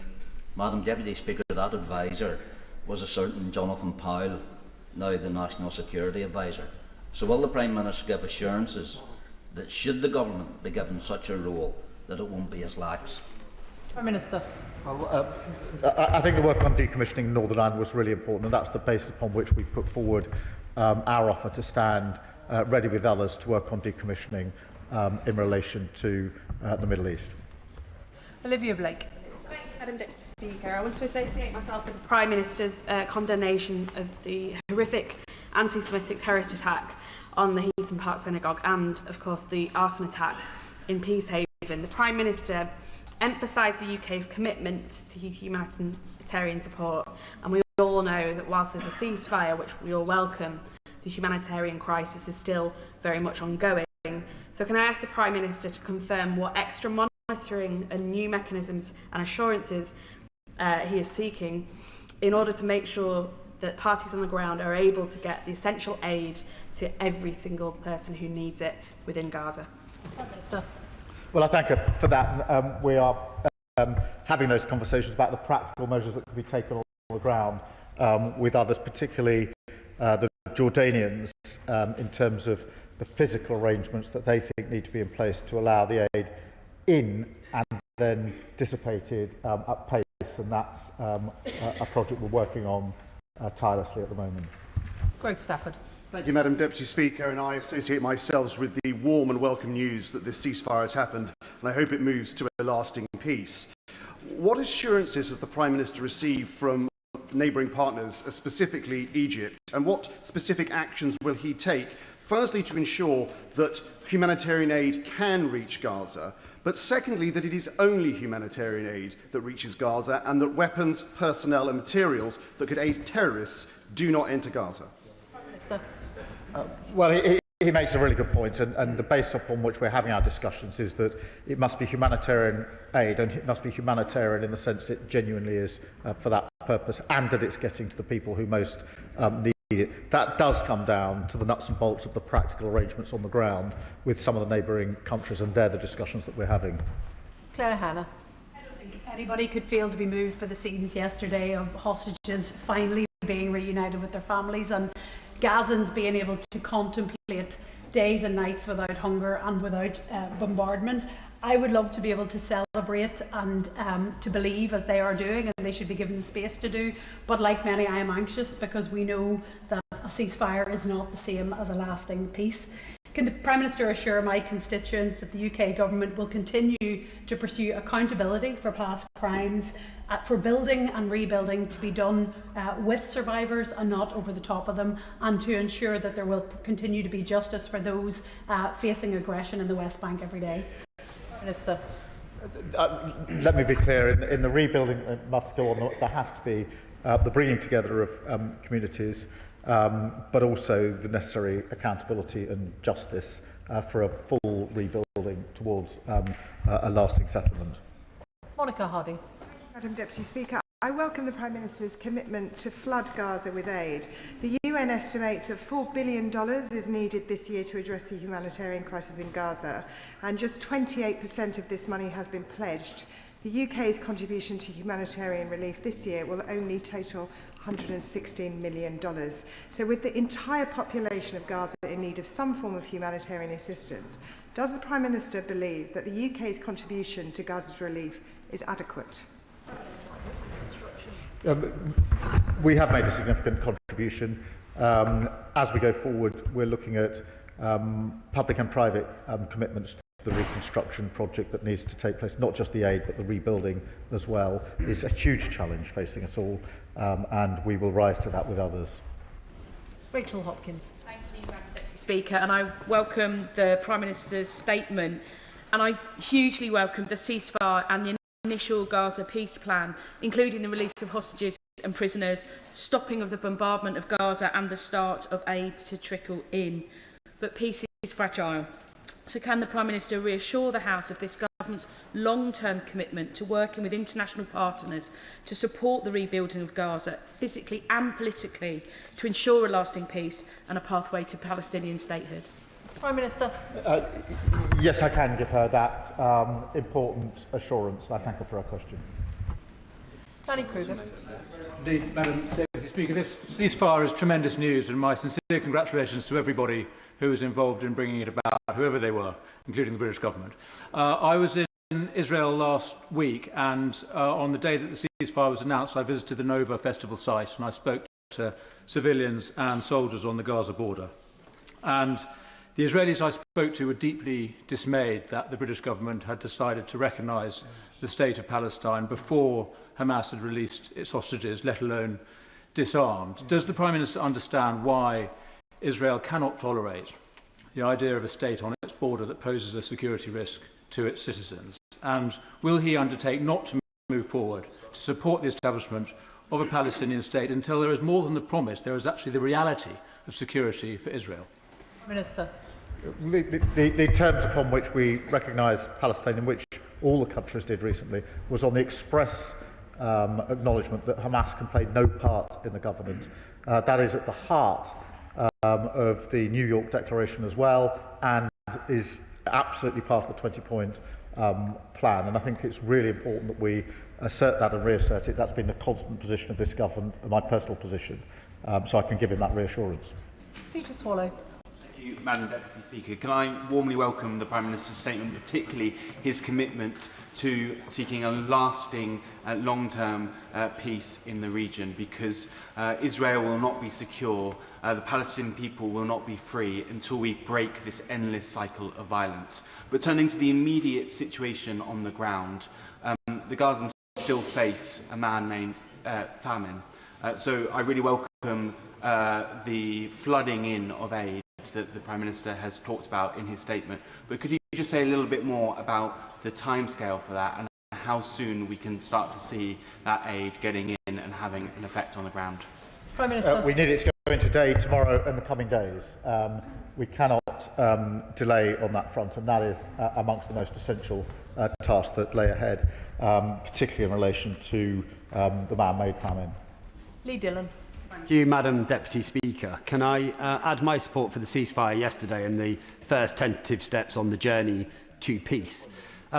President Trump has spoken about a board of peace, and one of the names floated as being on that is our former Prime Minister, Sir Tony Blair. So could the Prime Minister confirm if Sir Tony Blair is going to take a seat on that board? Is that as a private citizen or as a representative of His Majesty's government? And what role can this House play in scrutinising any appointment going forward and the progress of that board? Thank you. Prime Minister. Well, the board is an important part of the architecture.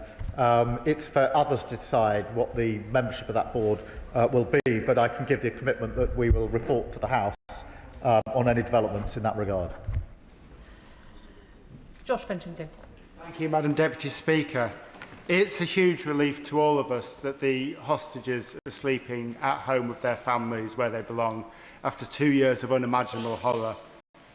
But this plan and the recognition of Palestine must only be the start of peace and accountability. Children are dying from a man-made famine. So can the Prime Minister please assure us that we will flood Gaza with aid and continue to respect the judgments and decisions of international courts and tribunals? I can give him our assurance on both those issues. Shawkat Adam. Thank you, Madam Deputy Speaker. I welcome the ceasefire, the release of the hostages, and take solace in some knowledge, or at least hope, that unlike other debates of this nature, at the end of this one, countless Palestinian children will not have been killed by the IDF. But I'd like to ask the Prime Minister if he agrees with me that the people of Gaza do not need a colonial viceroy, Tony Blair, anywhere near determining their future. The former Prime Minister, who has been in meetings with the Trump administration, is proposing a US-administered Gaza, rebuilding Gaza resort on top of mass graves of men, women and children. So will the Prime Minister condemn this plan and Tony Blair's involvement in rebuilding? Prime Minister. I'm not going to condemn a plan that I welcomed yesterday. I think it's a really important step forward. It's a step almost everybody in this House has welcomed, including the honourable member. What is important now is that we build on that plan. It will be for others to decide the particular representation. Of course, there is the committee that will be really important in relation to the day-to-day matters in Gaza, on which, of course, there must be proper Palestinian representation. These are matters still to be determined, but I really think that it would be better if we don't try and unpick where we got to yesterday before we've even started to implement it, and to try and move forward, because that will, I think, inevitably take us backwards.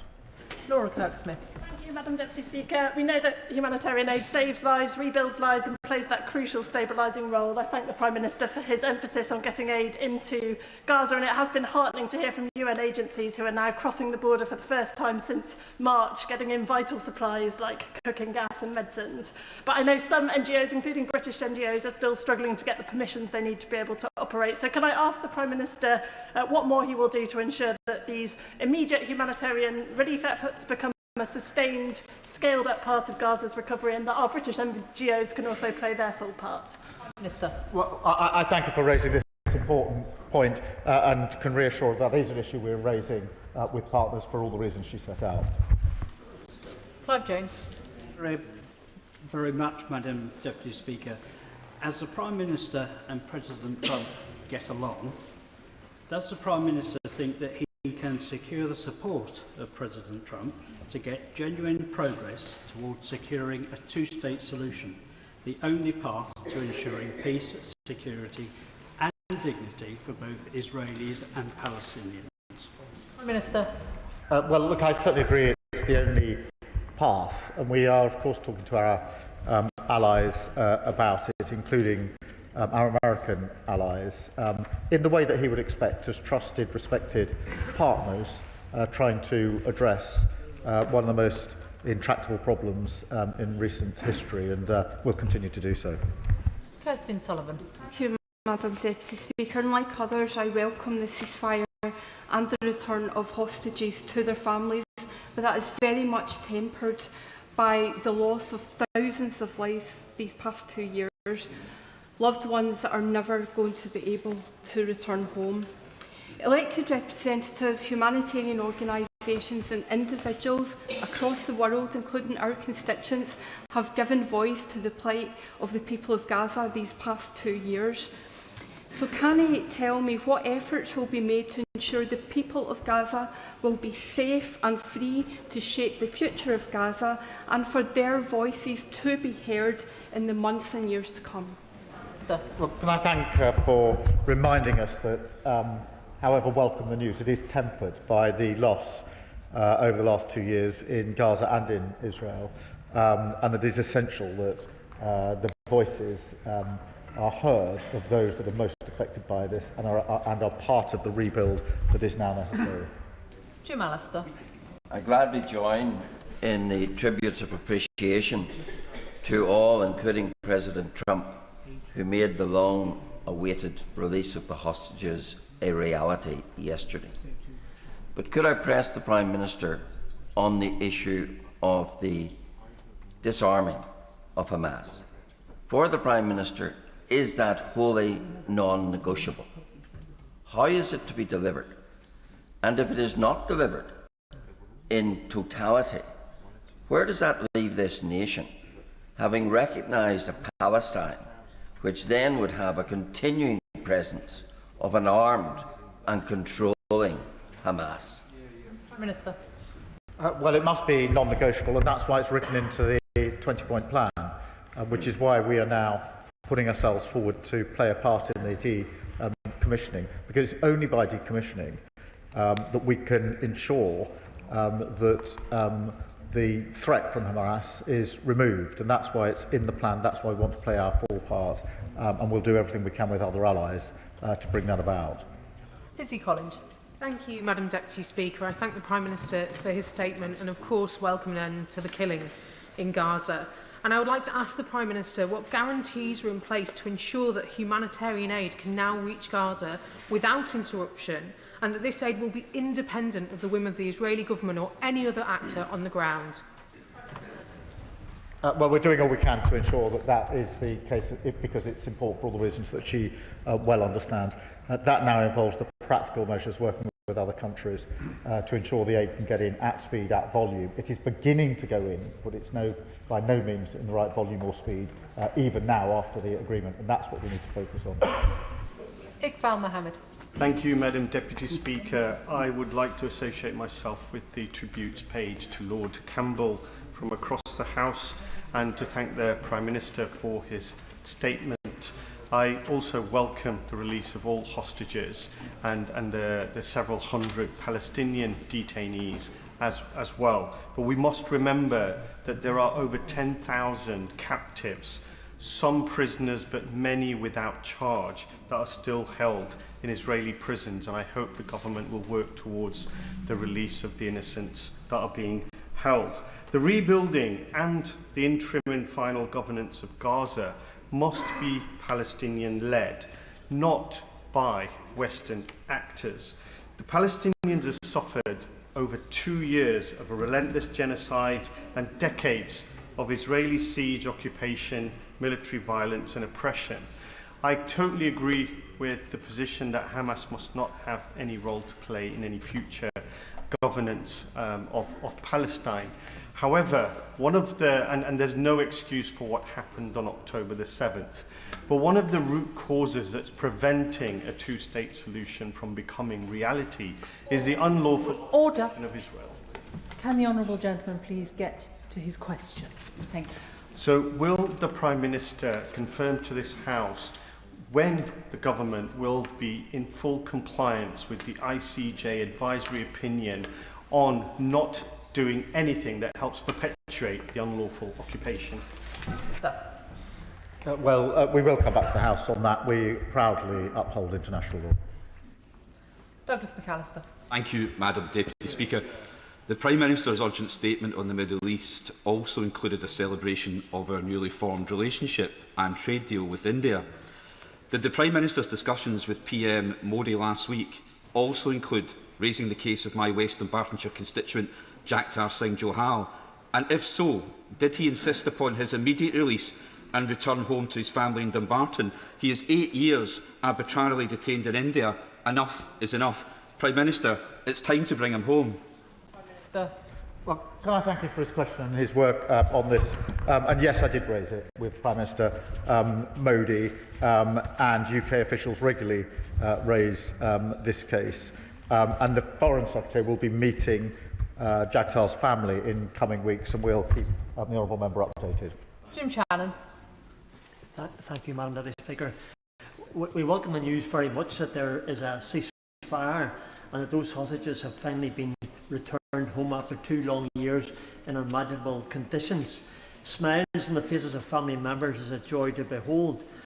While President Trump deserves much credit for the peace deal, our own Prime Minister and our own United Kingdom government also deserve some credit for the role that they've played in support of trying to get the peace. What discussions have been held with the United States of America to ensure that Hamas terrorists' murderous intent is stopped?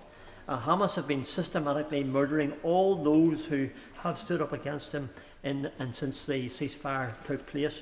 Many executions of those within the Gaza township have been an example. Hamas must be destroyed. What has been done to see Hamas weapons removed and their influence eradicated entirely? Thank you. Well, can I wholeheartedly agree with him in terms of the spirit and intent behind the question? Hamas is a terrorist organisation that has inflicted violence on far too many individuals and destruction, and they can play absolutely no part in the future. And our recognition of Palestine was expressly on that basis. And we will continue to work with other countries to ensure that that is the situation, because it's vital that that is part of a peaceful and lasting settlement in the region. Patricia Ferguson. Thank you, Madam Deputy Speaker, and I very much welcome the Prime Minister's statement today and would like to thank him and his ministerial team and their advisers for all the work that's gone on over many months to get us to the point that we're at, where there is some hope for peace in Gaza and also for peace for Israel.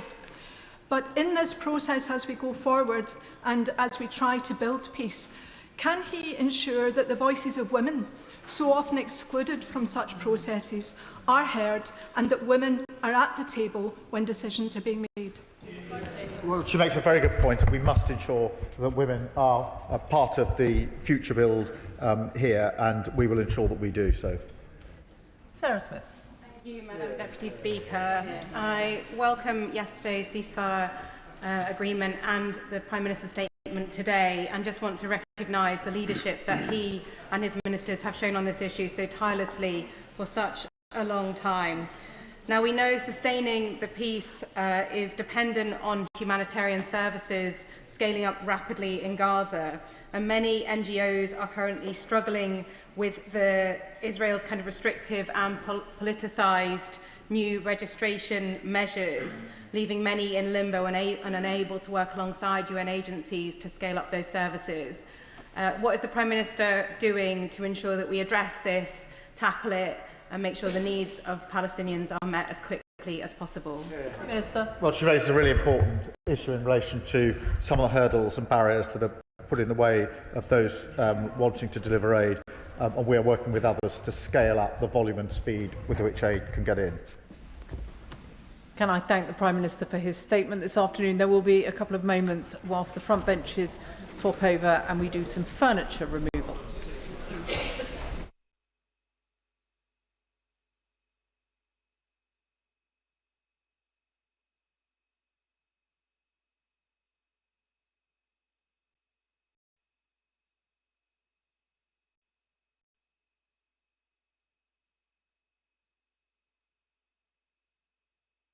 Which brings us to the next business this afternoon, statement on the Northern Ireland Troubles. Secretary of State Hilary Benn.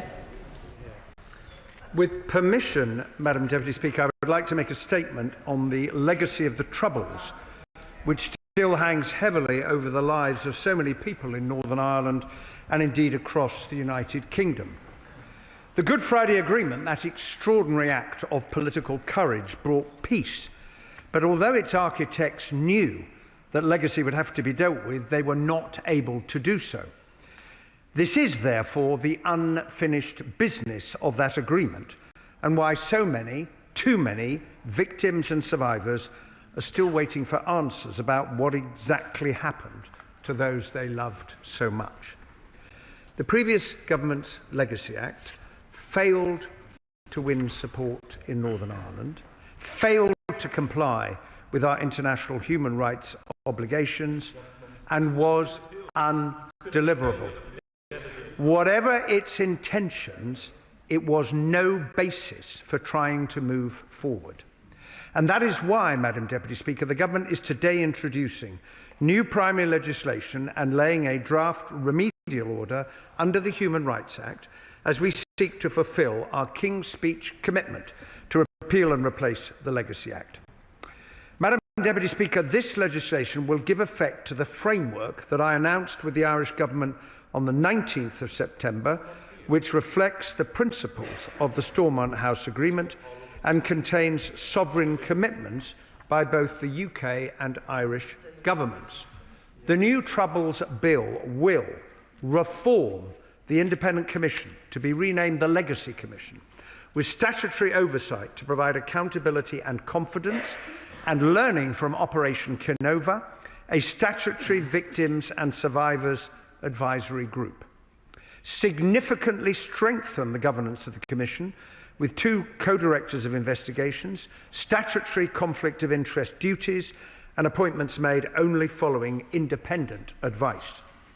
Enhance the investigative powers of the Commission and put in place a fairer disclosure regime, ensuring that the Commission has the powers it needs to find answers for families and can make public the maximum possible information consistent with the state's responsibility to protect life and national security.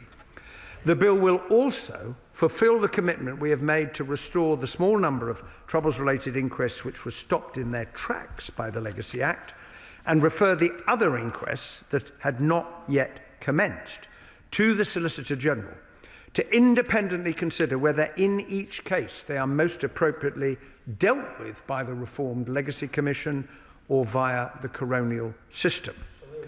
Enable the reformed Commission to hold new proceedings in cases that transfer to it from the coronial system.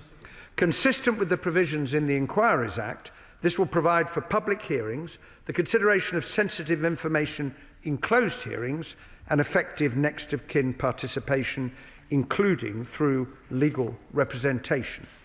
We will also address in the bill, rather than in the remedial order, the UK Supreme Court ruling in the Adams interim custody orders case regarding the application of the Carl-Toner principle.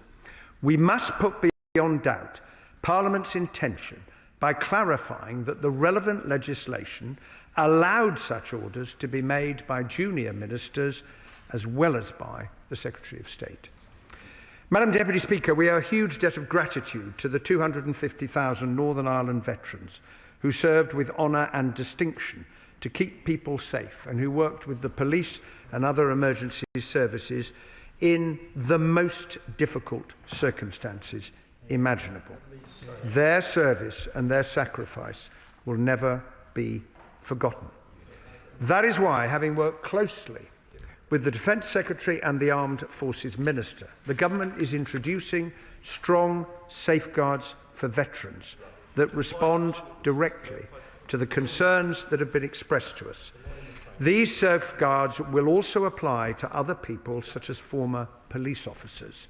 They will mean that no witness will need to travel to Northern Ireland to engage with legacy mechanisms.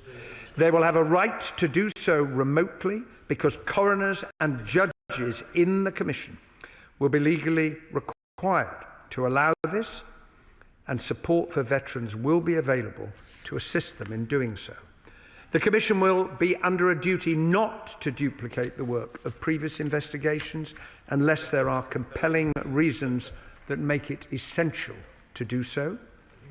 The welfare of veterans will be given proper consideration as part of any assessment as to whether they are required to give evidence. This will include the right for veterans to seek anonymity when doing so. And our protections will not be limited to legislation. Any contact with veterans will be facilitated through the Ministry of Defence, protecting veterans from cold calling, and veterans will not be required to rehearse the historical context surrounding incidents where such information can be obtained from other sources, including the Ministry of Defence. These measures will provide what the 3 UK Veterans Commissioners have called for: not immunity from the law, but fairness under it. Madam Deputy Speaker, the remedial order, which I am also laying today, will remove the previous government's much criticised immunity scheme, which offered false promises, was never introduced, and would have enabled those who committed the most appalling terrorist crimes to be granted immunity from prosecution. The principal reason why the Act was so strongly opposed in Northern Ireland. It will lift also the current prohibition on troubles-related civil proceedings. Madam Deputy Speaker, I am grateful to the Taoiseach, Simon Harris, and his team for their open and constructive approach in reaching the framework agreement, which recognises that helping families affected by the Troubles is a shared responsibility. And that is why the joint framework contains specific and unprecedented commitments by the Irish Government to facilitate the fullest possible cooperation of the Irish authorities with a reformed Legacy Commission, establish a dedicated unit within Garda Síochána to deal with Troubles-related cases, including investigating all outstanding cases in Ireland, and make a financial contribution of €25 million to help fund legacy mechanisms. This is, of course, in addition to the £250 million already committed by the UK Government. And where required, legislation will be introduced by the Irish Government to implement these commitments. We are also establishing with the Irish Government an independent commission on information retrieval, initially on a pilot basis, to provide families with an additional means of getting information. Madam Deputy Speaker, since my appointment last year, I have had many discussions with political parties, victims and survivors organisations, human rights groups, veterans and others affected by the Troubles. Given the views held by so many people, often diametrically opposed, it was always going to be impossible to set out a plan that gives everybody everything that they want. There will be elements of our approach that some people will welcome and others will not. I also recognise, because of what has gone before, there is a great lack of trust in all of us in this House on the part of victims and survivors. That is unfortunately the reality, but it is not, and it never has been, an argument for not trying to find a way forward. And I hope that those who want to see a fair and effective approach to legacy, which can command greater support in Northern Ireland, will recognise that these measures represent fundamental reform and will therefore be given a chance to succeed. Time waits for no one, least of all for the many families who lost loved ones, and they ultimately will be the judge of whether these new arrangements can give them the answers that they have sought for so long. And I hope that we will together be able to grasp this opportunity and so help the people of Northern Ireland to look to a future freer of the burden of the past. I commend this statement to the House. Shadow Secretary of State, Alex Burkhardt. Thank you very much, Madam Deputy Speaker, and I thank the Secretary of State for advance sight of his statement. The last government legislated to draw a line under Troubles-era litigation. That litigation was inevitably weighted against those who sought to protect our country from terrorism. Exactly. It was inevitably weighted against those who keep records and whose servicemen are easy to locate and contact. Even today, vexatious claims are being made. Only last week, a judicial review into a 1991 case was rightly thrown out by the High Court in Belfast. The judge described the challenge as utterly divorced from reality, but not before the former Special Forces soldier at the centre of it had to endure 4 years of investigation. Yeah. Mindful of cases such as this, the last government sought to draw a line, and with its actions today, this government is erasing that line. And as it does so, many former servicemen will again feel, with profound unease, that the lawyers are coming. I hope the House will this afternoon spare a thought for them. I know we will have a lot of time to debate the legislation the government is laying, but there are a number of specific questions that I would like to ask the Secretary of State now. First, on the resumption of inquests in civil cases, will he tell the House how many inquests will be restored and how many will be referred to the Solicitor General? Can he specifically tell the House whether that list will include the 1987 Lockall case? Of course it will. Likewise, civil cases is to reopen. It's thought that at the time of Prohibition, many hundreds of such cases, affecting perhaps thousands of people, were before the Belfast courts. What is the NIO's calculation of the number of civil cases that are now likely to proceed? I ask this, Madam Deputy Speaker, because there are clear financial consequences to reopening legacy in this way. The Secretary of State referred to £250 million already committed. Indeed, it was committed by the last government to deal with legacy as we framed it. But it is now clear that the new Legacy Commission is to have a much bigger remit than the ICRIR. If so, will its budget be increased? And if not, how will it be expected to function?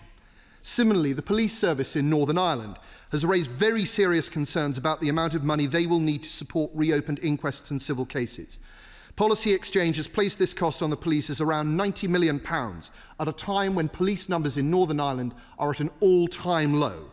There is a very real prospect that without additional funding from the Secretary of State, frontline policing in Northern Ireland will be further reduced. Can the Secretary of State make a commitment that that won't happen? Third, the government has briefed journalists today that legislation will ban Gerry Adams from receiving compensation for his detention in the 1970s. But the Secretary of State's statement made no reference to that.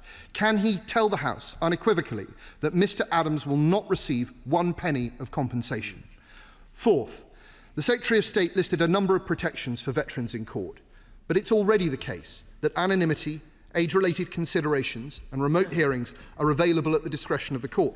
And that was apparent to the Taoiseach when, on the 19th of September, he emphasised that no new protections would be available to veterans. Does the Secretary of State agree with Mr Harris? There has also been some confusion about whether these protections would extend to paramilitaries. On the 25th of September, the Prime Minister claimed they did not. Can the Secretary of State be definitive for the House? Last, there is the question of the involvement of the Republic of Ireland in Legacy. This has proved deeply controversial. I am sure the Secretary of State will be asked questions about it this afternoon. However, I was interested to see that the Republic has made commitments to get the Garda to investigate unresolved Troubles-related incidents within its jurisdiction and to legislate to enable the fullest possible cooperation of the relevant Irish authorities with the Legacy Commission. If this is so, if this is to happen, it is to be welcomed. Because during the Troubles, the UK repeatedly sought extraditions from the Republic to bring terrorist charges. In the vast majority of cases, they were turned down. Following 1998, the former Irish Justice Minister Michael McDowell said that the Irish government gave a de facto amnesty to the IRA. And indeed, there are very many instances of possible collusion between the Garda and the Provisional IRA which have never received the attention they deserve. Kingsmill, the murder of Ian Sproul, Bloody Friday, Taban, Le Mans, the list goes on. I sincerely hope that the Republic will now engage sincerely, deeply and honestly, and I hope the Secretary of State will ensure that it does. Secretary of State. Well, I'm grateful to the honourable gentleman for his response. I mean, he says at the beginning that the last government sought to draw a line. It didn't work. It didn't work. And in the act of seeking to do that, and this is the one question that the now opposition has never been able to answer, it decided it would give terrorists immunity from prosecution. I've never heard, and oh yes, that is what the last government did, and I've never heard a justification. Yes, it did. Oh yes, it did. And it didn't work. It didn't have support in Northern Ireland. How can Northern Ireland proceed to deal with the legacy of the Troubles when the legislation the last government passed had no support in Northern Ireland? To answer his specific questions, 9 inquests will be restored. The remaining 24 will go into the sifting process. That 9 will include Loughall because the Conservative Attorney General 10 years ago ordered a new inquest into Loughall, a point never referred to by the opposition. And it was one of the cases that had begun, and therefore it falls within the group that will be restored. The rest will be considered in the sifting process by the Solicitor General. The number of civil cases will depend on those who choose to bring them or resume them. On the PSNI, I would say to the honourable gentleman that prior to the 1st of May last year, the PSNI had over, 1,000 cases on its books, and that is no longer the case. And the Legacy Commission, which the UK government is funding, is now responsible for looking at all cases referred to it, and that is a cost that is borne by the UK government and not by the Department of Justice in Northern Ireland. And to the extent that cases are no longer inquests, but go into the Commission. The costs will be borne by the UK government and not by the Department of Justice in Northern Ireland. On the issue of interim custody orders, as I indicated to the House a moment ago, the legislation will make it clear that the signing of interim custody orders by junior ministers was always lawful, but we have also decided, in placing a draft remedial order before the House today, that sections 46 and 47 will now remain in place until the provisions of the bill take effect. Now, this will deal with the point that some people have raised about avoiding a gap, but we all have to recognise that 46 and 47 proved to be an ineffective way of dealing with this issue. And the honourable gentleman smiles, but he knows that that is the case. The protections we have brought in for veterans, we have done it with the motivation of protecting veterans. And on the involvement of the Republic of Ireland, well, I join the honourable gentleman, a point of unity at the end. I join him in welcoming the commitment of the Irish government to this partnership, because the history of Northern Ireland teaches us a lot of progress is made when the two guarantors of the Good Friday Agreement work together, and there are many people in Northern Ireland who would like to get answers from the Garda and from the Irish authorities. At the moment, the Irish government is refusing to cooperate. Why? Because of the last government's Legacy Act, and I look forward to them participating in the process in the months and the years ahead. Select Committee, Tonia Antoniazzi. Thank you, Madam Deputy Speaker. I'm pleased to see from the joint framework that the Government has listened to some of the key concerns voiced by stakeholders during my committee's inquiry into legacy. No doubt those stakeholders will want to study the detail of the proposals that my right honourable friend is publishing today. To that end, what consultation has the Government had with victims and survivors groups since the joint framework was announced, and in what ways has this informed the legislation laid today? Secretary of State. Well, the legislation is about to be published, but in the 14 months since I took up this post, I've had many, many conversations with families, victims, and the other organisations and groups that I listed in my statement. And the bill that the House will see is the result of that process of discussion, listening, drafting, attempting to respond, not in a way that will please everyone, but attempting to respond to the mess, frankly, the mess that this government was left by the last government, that passed a piece of legislation that did not work, didn't have support, and was found by the courts in a number of respects not to be compatible with our obligations. The question now will be for all of those groups, having seen the framework agreement we reached with the Irish government, do they feel that the legislation gives effect to that, and will it enable Northern Ireland to move forward in dealing with these really intractable problems? Liberal Democrat spokesperson Paul Collar.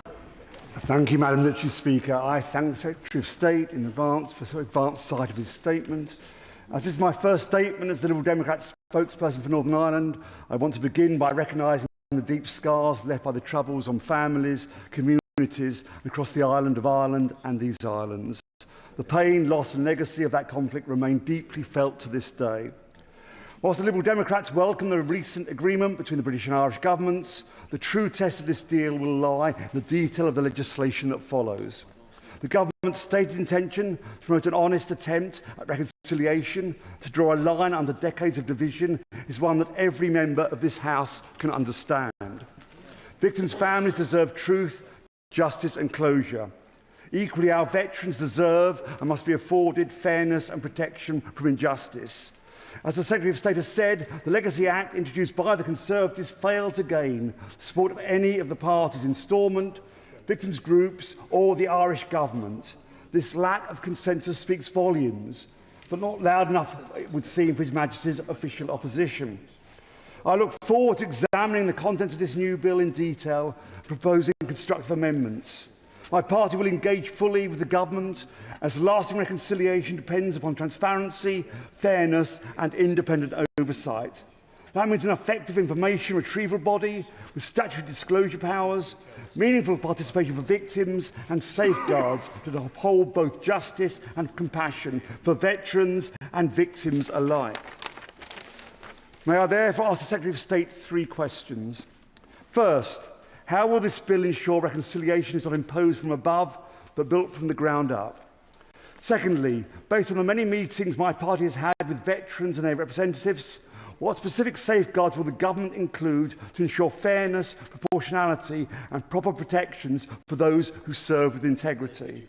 And lastly, how will this government ensure that prosecution under the law, or the possibility of it, can never be used to harm, oppress or discredit those who fought for our country, regardless of the final verdict? Well, may I welcome the honourable gentleman to his new role and to say that I genuinely look forward to working with him on these and other matters, given his interest in Northern Ireland, which is shared right across the House. On his 3 specific questions, the first thing I would say is that no legislation can enable people to feel reconciled in some way to what happened. In the end, reconciliation has to come from within. And that's why the title reconciliation will not be in the new name of the Legacy Commission, because it is a consequence of a process that we are trying to put in place if families can find answers. And I would urge the House to concentrate on that, because that is what this is all about, trying to enable families to find answers.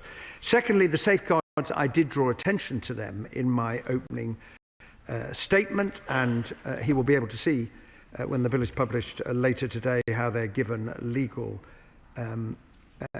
expression. And on his point about prosecution, I would simply say this. There have been 1 or 2 comments in some of these discussions. People have talked about politically motivated prosecutions or vexatious prosecutions. I think it's very important, Madam Deputy Speaker, that the House upholds the integrity and independence of the prosecutorial authorities. A fundamental bedrock of our legal system is that independent prosecutors make those decisions. And to suggest they are any way politically motivated, in my view, is profoundly mistaken.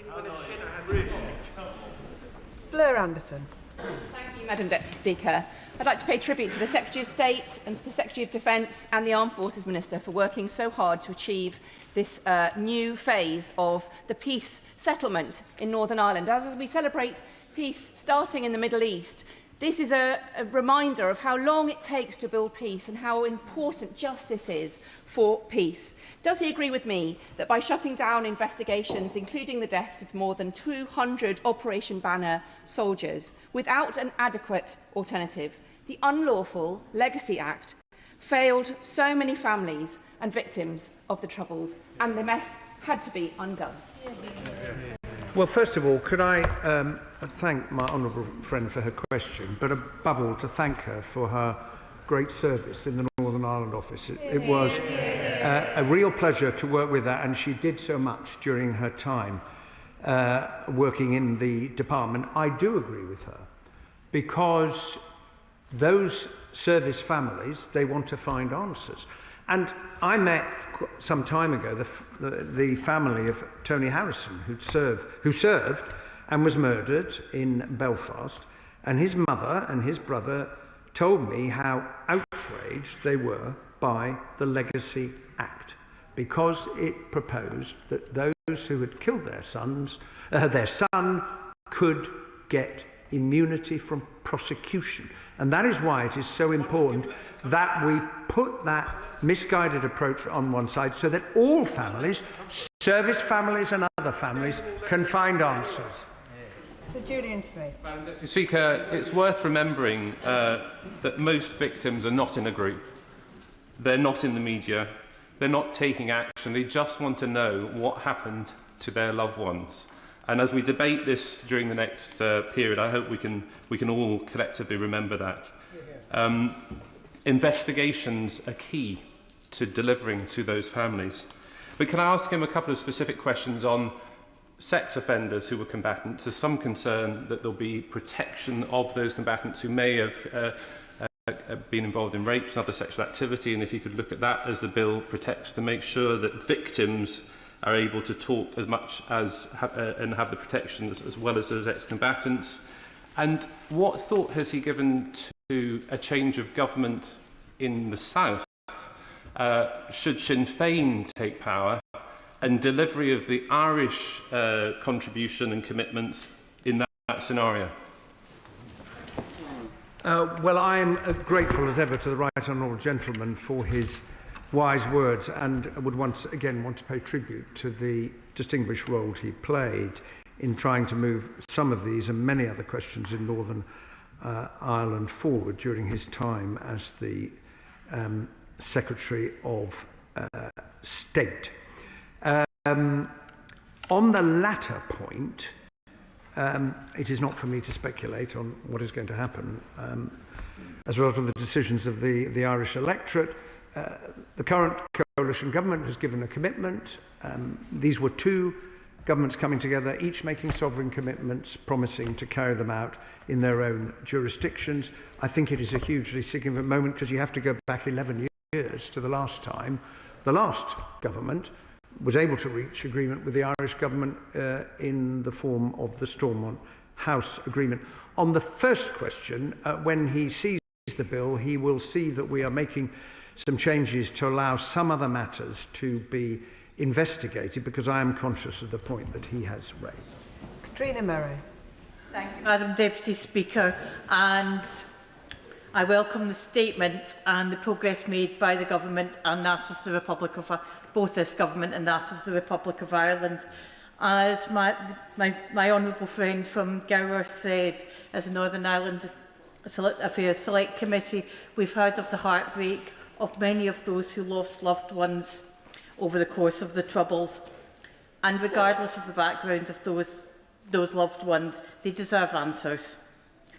Consistently, the response that we received for good practice for replacement was that of Operation Canova, that many of those in Ireland are too close to this, and by bringing suitably qualified individuals from other parts of the UK should be considered as part of any process.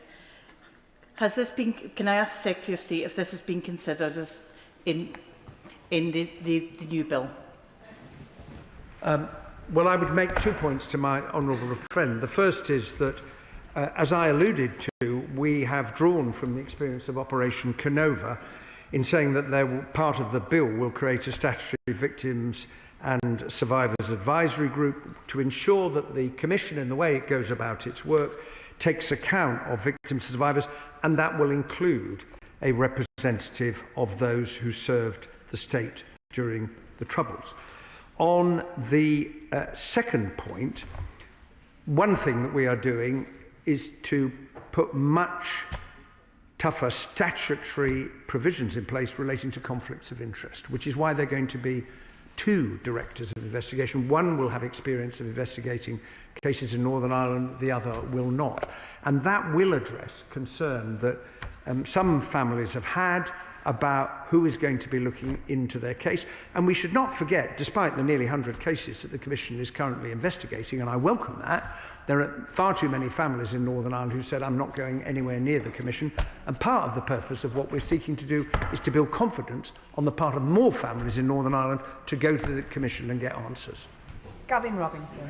Madam Deputy Speaker, and can I firstly just welcome the Minister to his place and to the Department, and to welcome the new shadow spokesperson for the Liberal Democrats, and thanking very personally the role played by the Honourable Lady Ford Putney during her time in the Northern Ireland office as well. Madam Deputy Speaker, whenever the announcement was raised and announced with the Irish Government during a House of Commons recess, you could consider that cynical. That we stand here today during a statement on legislation that has yet to be introduced and therefore we have no detail as disgraceful. And the suggestion that the Irish Government have committed to legislate at all is entirely fanciful. They have not. But the detail we do have is that the Secretary of State wishes for the Solicitor General to be the person to carry out the sifting process as to whether cases should go to inquest through the coronial system or to the Legacy Commission. Now, in Northern Ireland, we have an Advocate General. The Advocate General is England and Wales's Attorney General. I'm clear in my mind that Richard Hermer would be wholly inappropriate to have his hands anywhere near cases touching on legacy of the past, given how he has conflicted himself. So will the Secretary of State indicate, has the Attorney General of this country reclused himself from this process? Has he, as Secretary of State, decided to exclude the Attorney General from this process? And is he legislating in a way that will exclude every Attorney General from this process, or is it just Richard Hermer? Well, I would say to the Right Honourable gentleman, I'm sorry to have heard what he has just said in relation to very substantial proposals contained in the framework document, and I grant him the bill will be published shortly and he will have a chance to read it. I've been accused of many things in my time in public life. Being cynical is not one of them, so that is a first. The truth about the announcement of the framework, well, it may be the beginning of a number of such accusations. But anyway, I leave that to others who want to take the debate in that particular direction. The framework was announced because it was a joint framework between two governments, and that means that there had to be a negotiation about when it came out. But I did undertake to the Speaker at the time that I would come to the House as quickly as possible to make a statement. I laid a written ministerial statement in the House yesterday, and I came today at the first available opportunity with members here, bearing in mind the whip we had yesterday, to subject what we had agreed to scrutiny. I have every confidence in the Solicitor General, and I'm sure she will do an excellent job in sifting these cases against three criteria, which will be laid out in statute. One, what impact will sensitive information have on the ability of inquests to actually complete the case? The second will be speed. Time waits for no one. And the third will be, what is the view of those who are involved in the cases, including families? Alex Baker. Thank you, Madam Deputy Speaker. I thank the Secretary of State for his statement, and I welcome the government's focus on protections package for veterans. Last week I met with David, Ishbel and Gary from Yateley and Hawley Royal British Legion, who do an excellent job supporting veterans in my community.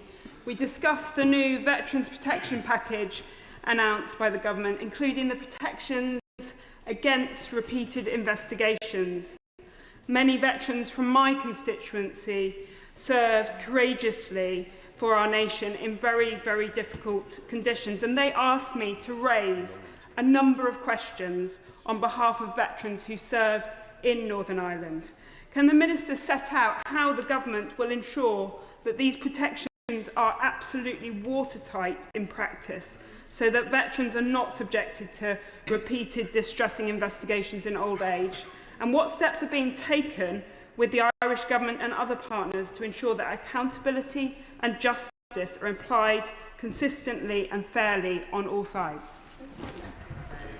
Well, can I thank my honourable friend for her question. She's such a strong advocate for the many veterans that she represents. I would encourage her to look at the legislation to see the nature of those legislative commitments to give effect to the veterans' protections. There will be a couple that will not be in legislation because they are entirely in our own hands, agreeing a protocol with the Commission to ensure that there is no cold calling. And I would like to take this opportunity, and it's very remiss of me not to have welcomed my new deputy to the House, since it's the first time we've had the chance to sit together on the front bench. But I want to pay tribute to the Minister from the Ministry of Defence, the Minister for Armed Forces, who has played a really important and significant role in putting these protections in place. And I note that Lieutenant General Sir Nick Pope, the chair of the Confederation of Service Charities, has said the Confederation welcomes, and I quote, welcomes the development of the safeguards that have been put in place to offer protection to those within the armed forces community who are affected by legacy issues. I I too welcome that recognition of what we've done. Sir Ian Duncan-Smith. Deputy Speaker, obviously the devil lies in the detail of these things, as never more so in Northern Ireland. So before the bill comes eventually before us, we really can't say for certain whether it's good, bad or indifferent, as is often the case. But I do raise 2 points. First of all, I think mentioning the this agreement, as it seems in here, which I find a little bit wishy-washy over Ireland's role in all of this, does have a huge amount of history attached to it, as has been said by honourable friends. Ireland's role in this over the past in refusing in any way to hand over people that were quite really guilty of the most vexatious, disgusting attacks on civilians and on soldiers does seem to me rather peculiar. And so we wait and see what that actually means, because if Ireland says they're committed, I'd love to see what that commitment actually means. I do say when it comes to vexatious prosecutions, and I see that in this note that we've got here, they talk about protection from repeated investigations, unless there are compelling reasons to do so.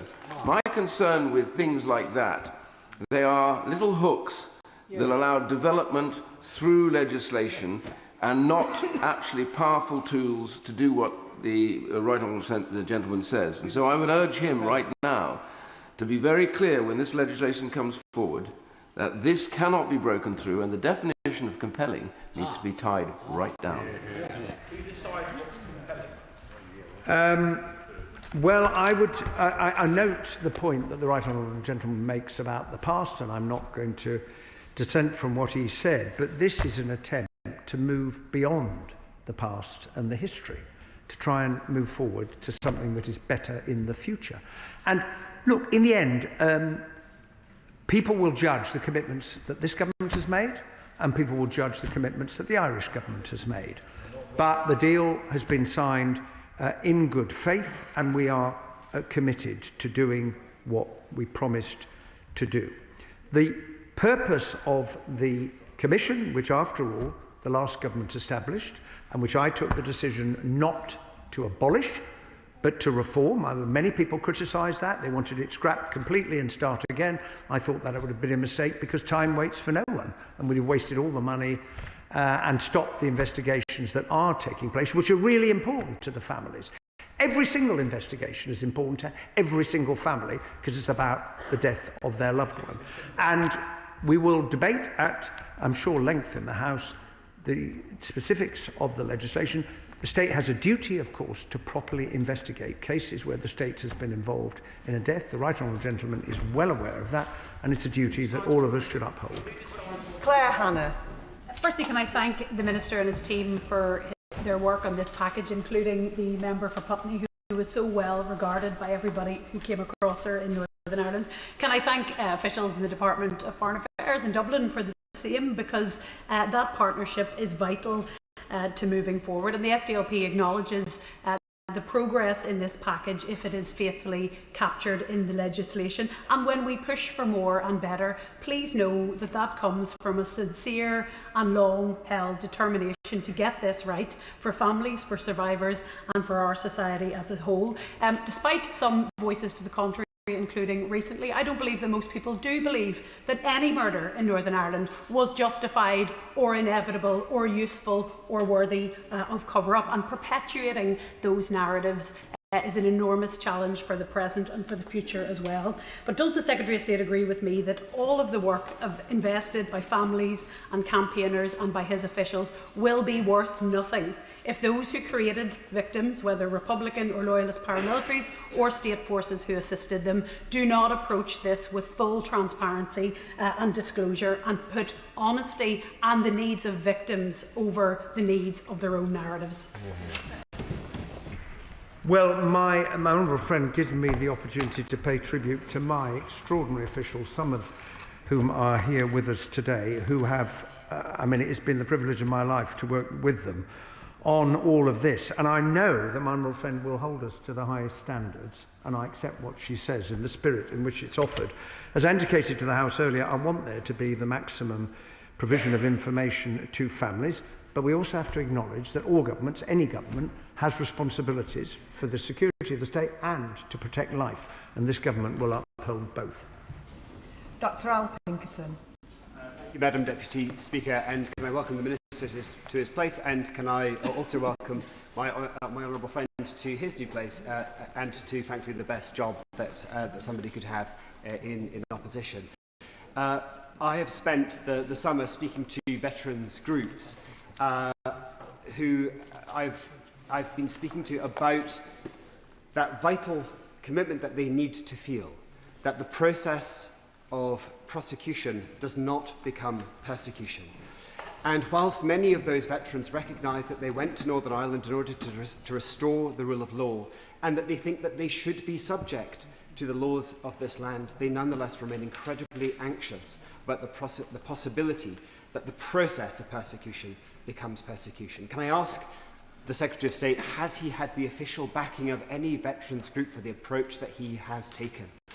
And separately, can I also ask, has he had any assurances from the Republic of Ireland government that they will, as a result of the publication of this bill, drop the interstate case against the United Kingdom?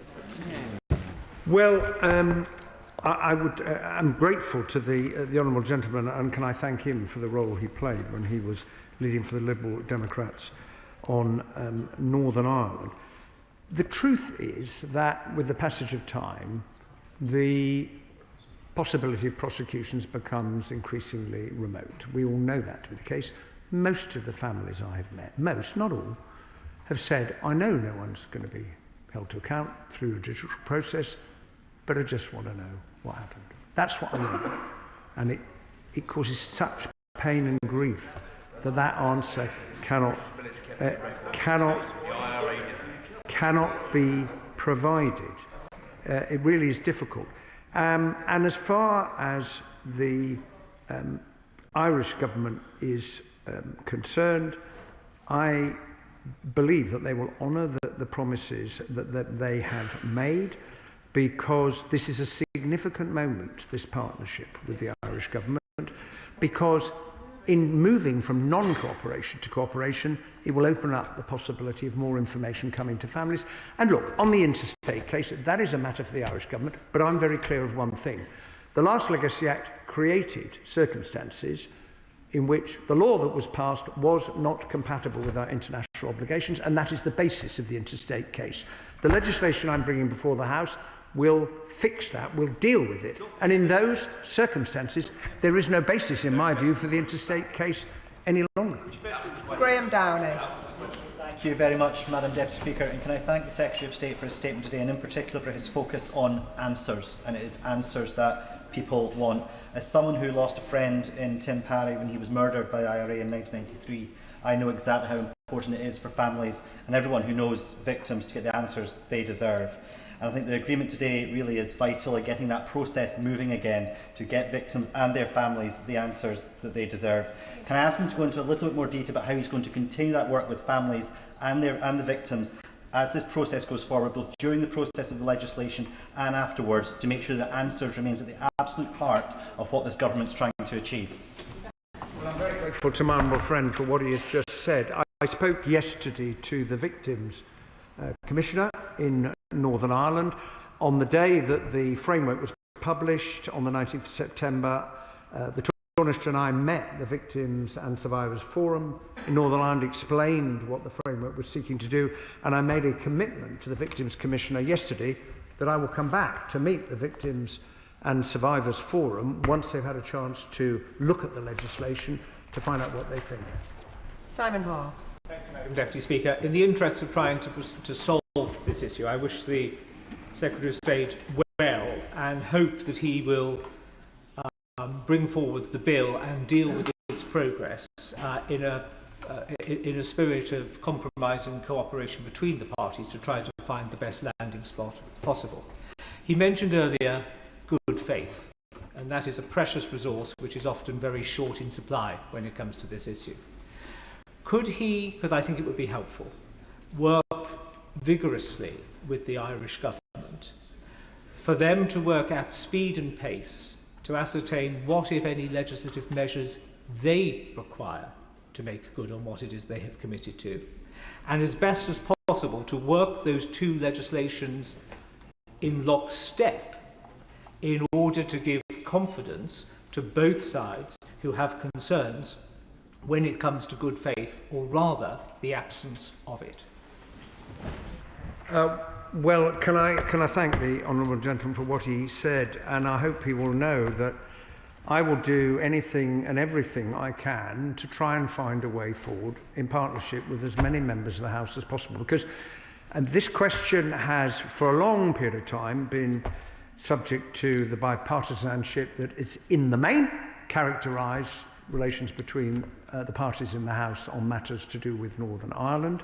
I recognise that there are disagreements in relation to one aspect of what we are putting forward.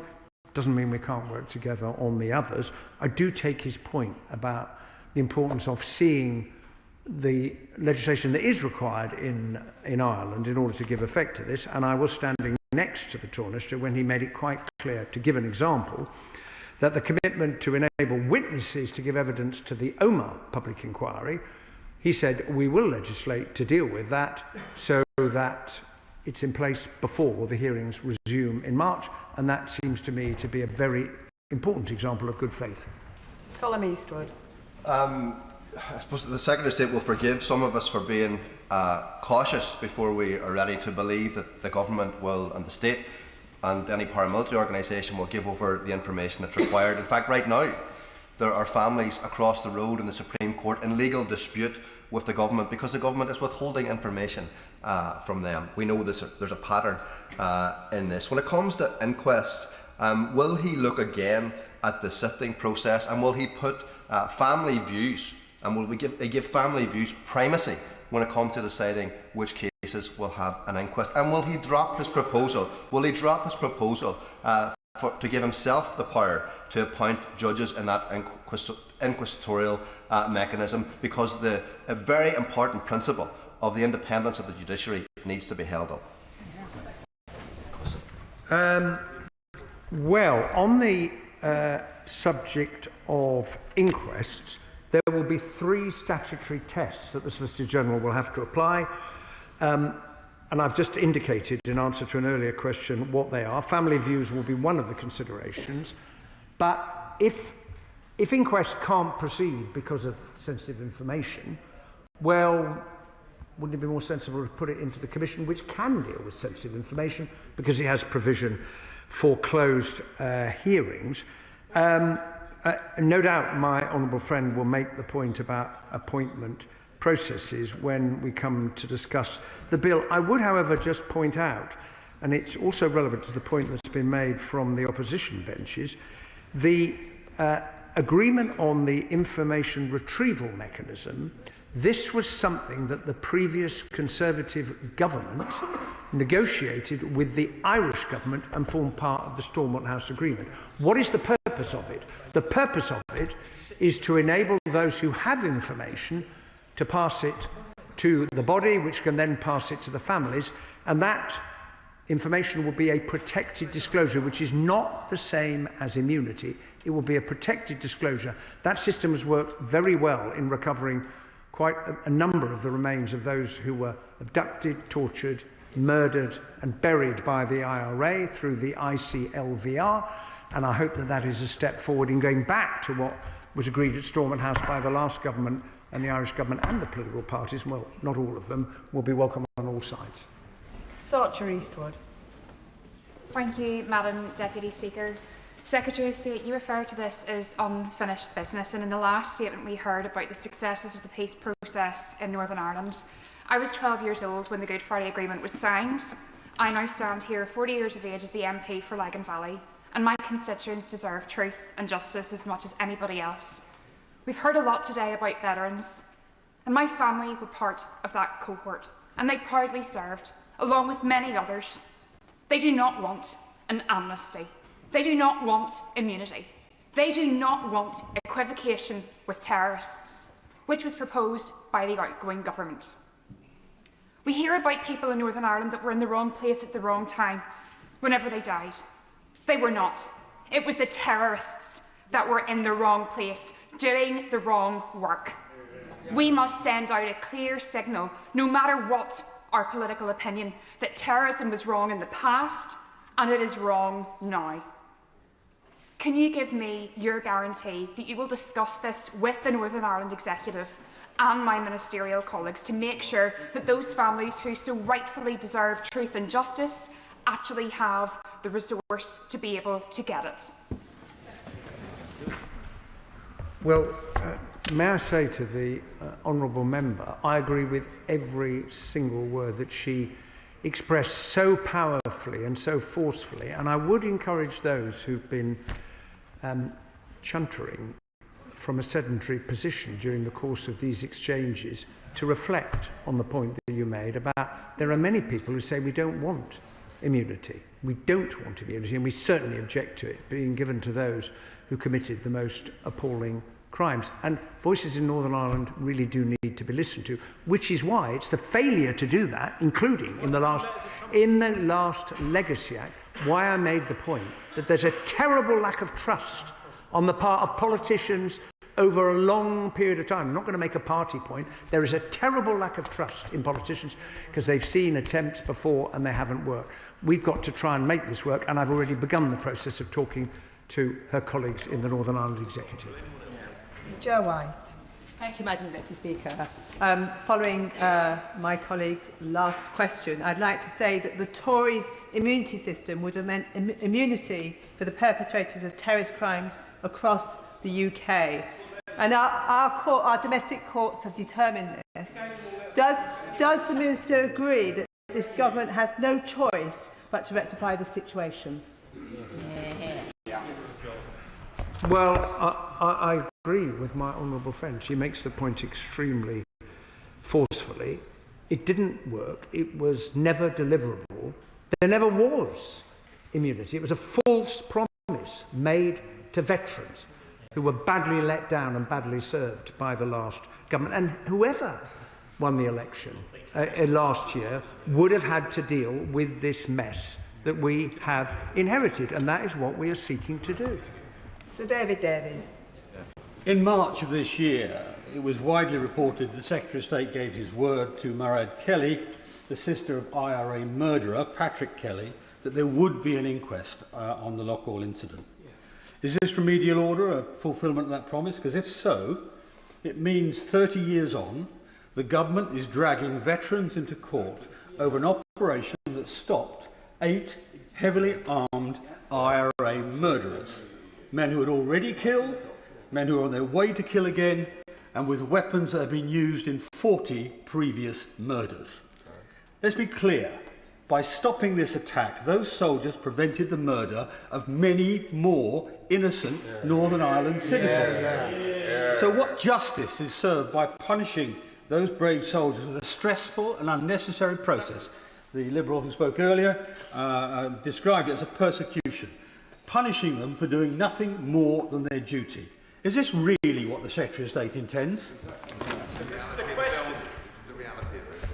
The fact is that this government was elected on a commitment because there was a lot of opposition to the ending of inquests under the Legacy Act. There was, maybe not from him, but from a lot of other people in Northern Ireland, and the government came in committed to restore the inquests that had started and were stopped.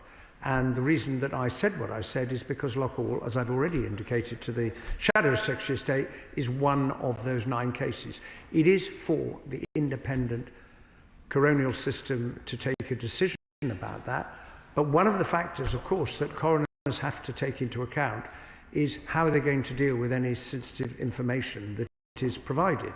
And we know from other inquests that there have been a number of cases where the coroners said, well, I accept that if this information cannot see the light of day. They've examined the public interest immunity certificate and have reached the conclusion that I can't take the case any further. And in those circumstances, the sensible thing would be for cases to move into the Commission where sensitive information can be considered. Lauren Sullivan. Deputy Speaker, I welcome the Secretary of State's commitment to new protections for veterans. Will he update the House on the discussions he and the MOD ministers have had with veterans and their representative groups about these measures?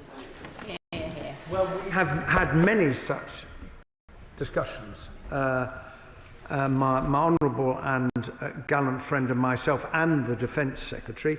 And the measures that I have announced will be contained in this bill, and the other non-legislative measures are the result of those discussions, because we've listened very carefully to the concerns that veterans have expressed, and we've come forward with what we think is a fair, reasonable, balanced package of measures that will provide protection while also taking forward the responsibility we have to enable those families to find answers, including forces families. Stuart Anderson. Thank you, Madam Deputy Speaker. I'm against the repealing of the Legacy Act, and I served in Northern Ireland, and I'm doing so in opposition now. I raised in government major concern and dishonour when none of the benches or the points the Minister has raised now didn't have the decency to come to this House and debate them. They let it go through, and it went on Hansard that actually very few people even bothered to come to the chamber to debate this when it was when we took it through government. But the 2 points I do have quickly are the support for veterans. You've spoken about the process they will have to go to. I want to know what support is available, as you have mentioned, and also fairer disclosure. When the terrorists didn't keep records, but the British Army did, how are you going to ensure fairer disclosure through that process? Secretary of State, can I just remind members not to refer to you, as that means me. Secretary of State. Well, I'm grateful to the honourable member for his point. Well, there is support available for veterans through the Ministry of Defence, and I know that the Armed Forces Minister is very, very committed to making sure that veterans get all the support they need, which is in part reflected in the package that we have announced. On disclosure, we are making a number of changes, amending the definition of sensitive information so it's not designated by virtue of the body that held it, and that's one of the reasons why the courts found the disclosure arrangements were not compatible with our commitments. The Secretary of State will have to conduct a balancing exercise on what should be disclosed. The Secretary of State will be required to give reasons for any decision not to disclose, to the extent that that doesn't risk harm to national security. And of course, any decision that the Secretary of State makes can be subject to judicial review. Lewis Atkinson. Thank you, Madam Deputy Speaker. Can I thank the Secretary of State for his statement and also for the way which he and the Minister for Armed Forces have engaged on this matter in recent months. I have many constituent veterans in Sunderland Central who served with distinction in Operation Banner, and he rightly praises the professionalism and service of our armed forces in that. And I welcome therefore the protections he sets out today. Can I push him a little bit more on the continuing work with veterans groups, so that as these protections are being implemented, there will be a process of ongoing review to ensure that they provide effective protection from vexatious lawfare? Well, I'm very happy to give my honourable friend that assurance, because we've made these commitments because we want them to work, and the government is determined to ensure that that is the case. Swan. Thank you very much, Madam Deputy Speaker. And just to follow on from that assurance from the Secretary of State about those protections for veterans, because on the 19th of September he stood beside the Irish government when he made this announcement. Later that evening, the Taoiseach Simon Harris went on Irish media and clearly said that there was no added protections for veterans in the legacy deal. So can the Secretary of State give assurance to this House, is there protections for veterans in this legacy deal or not? When the honourable gentleman sees the legislation, he will see those protections which he will see that the protections that we have said will be backed by legislation are in the legislation. But in addition to that, the provision relating to cold calling and not requiring veterans to rehearse the historical context when it is possible for someone from the Ministry of Defence, for example, to do that, to assist both inquests and the Commission. Peter Swallow. Thank you, Madam Deputy Speaker. As the Secretary of State knows, I'm a member of the Human Rights Committee, and we've been very engaged in this issue, not least because of our court's ruling the previous government's attempt to legislate on this issue was unlawful, because it potentially would grant immunity, amongst others, to terrorists. That is no way to serve justice to families and victims. It's no way to serve justice to our veterans. So can the Secretary of State commit that the legislation that we are bringing forward will not grant immunity to terrorists? That's a simple request. It's remarkable that I have to ask it, but given the legislation that the previous government attempted to pass, I think it is important to have it on record. Well, I'm very happy to give my honourable friend that assurance. The legislation was passed, it was never commenced, it was struck down by the courts, and the remedial order will remove it from the statute book, because we don't agree with giving immunity to terrorists. We don't agree with the principle of immunity, because we believe, I hope the whole House believes, in the rule of law. Sir Julian Lewis. I'm surprised no one has mentioned the letters of comfort that were given to the IRA and whether or not they still hold water. But let me go back to what the Secretary of State was saying about the possibility of IRA bosses like Jerry Adams claiming compensation on technical grounds that the wrong, in inverted commas, minister signed their internment papers. As I understand it, from what he said earlier, the remedial order that he is laying before Parliament will open up the possibility of people like that suing the government for compensation, which, nevertheless, which the new legacy legislation that is bringing in will then rule out. And he referred to a possible gap between the new legislation coming into force and the remedial order opening the gap. Now, it's been suggested to me that the government is briefing the press that the remedial order will not actually be voted upon until the new Legacy Act has gone through Parliament. Is that his policy? And if not, what is his policy? Well, the aim of the remedial order is to remove from the statute book provisions in the previous legislation that have been found to be incompatible with our obligations. I would just say on the letters of comfort, they did not offer immunity, and that's been quite clear from Lady Justice Hallett's review, what the Chief Constable and others have said. On the case of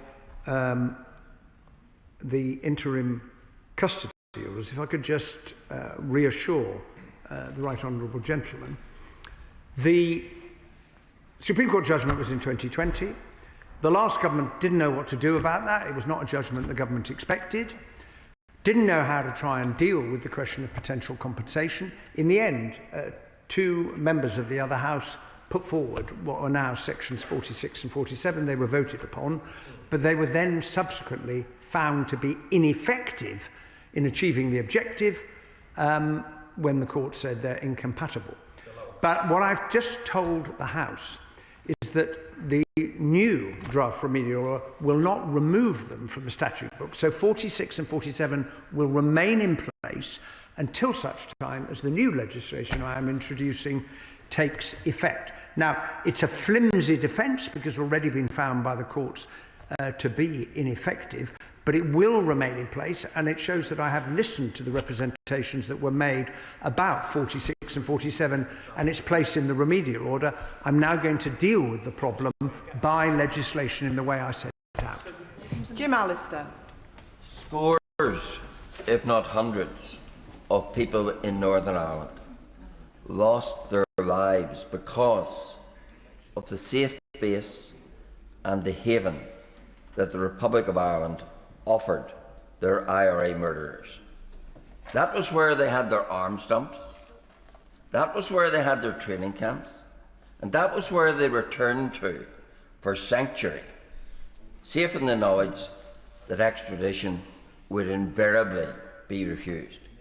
Yet it is with the government of that territory that the IRA, that the Secretary of State has chosen to co-design these proposals. He didn't co-design them with the innocent victims of terrorism. He chose to co-design them with the government of the territory that facilitated the victim makers. why then should any innocent victim have any confidence in these proposals? Particularly as it still requires nothing meaningful from the public environment. A tentative promise that, if necessary, there will be cooperation, but no apology for the Republic's role in facilitating terrorism for years. Did the Secretary of State even seek an apology publicly from the Republic of Ireland?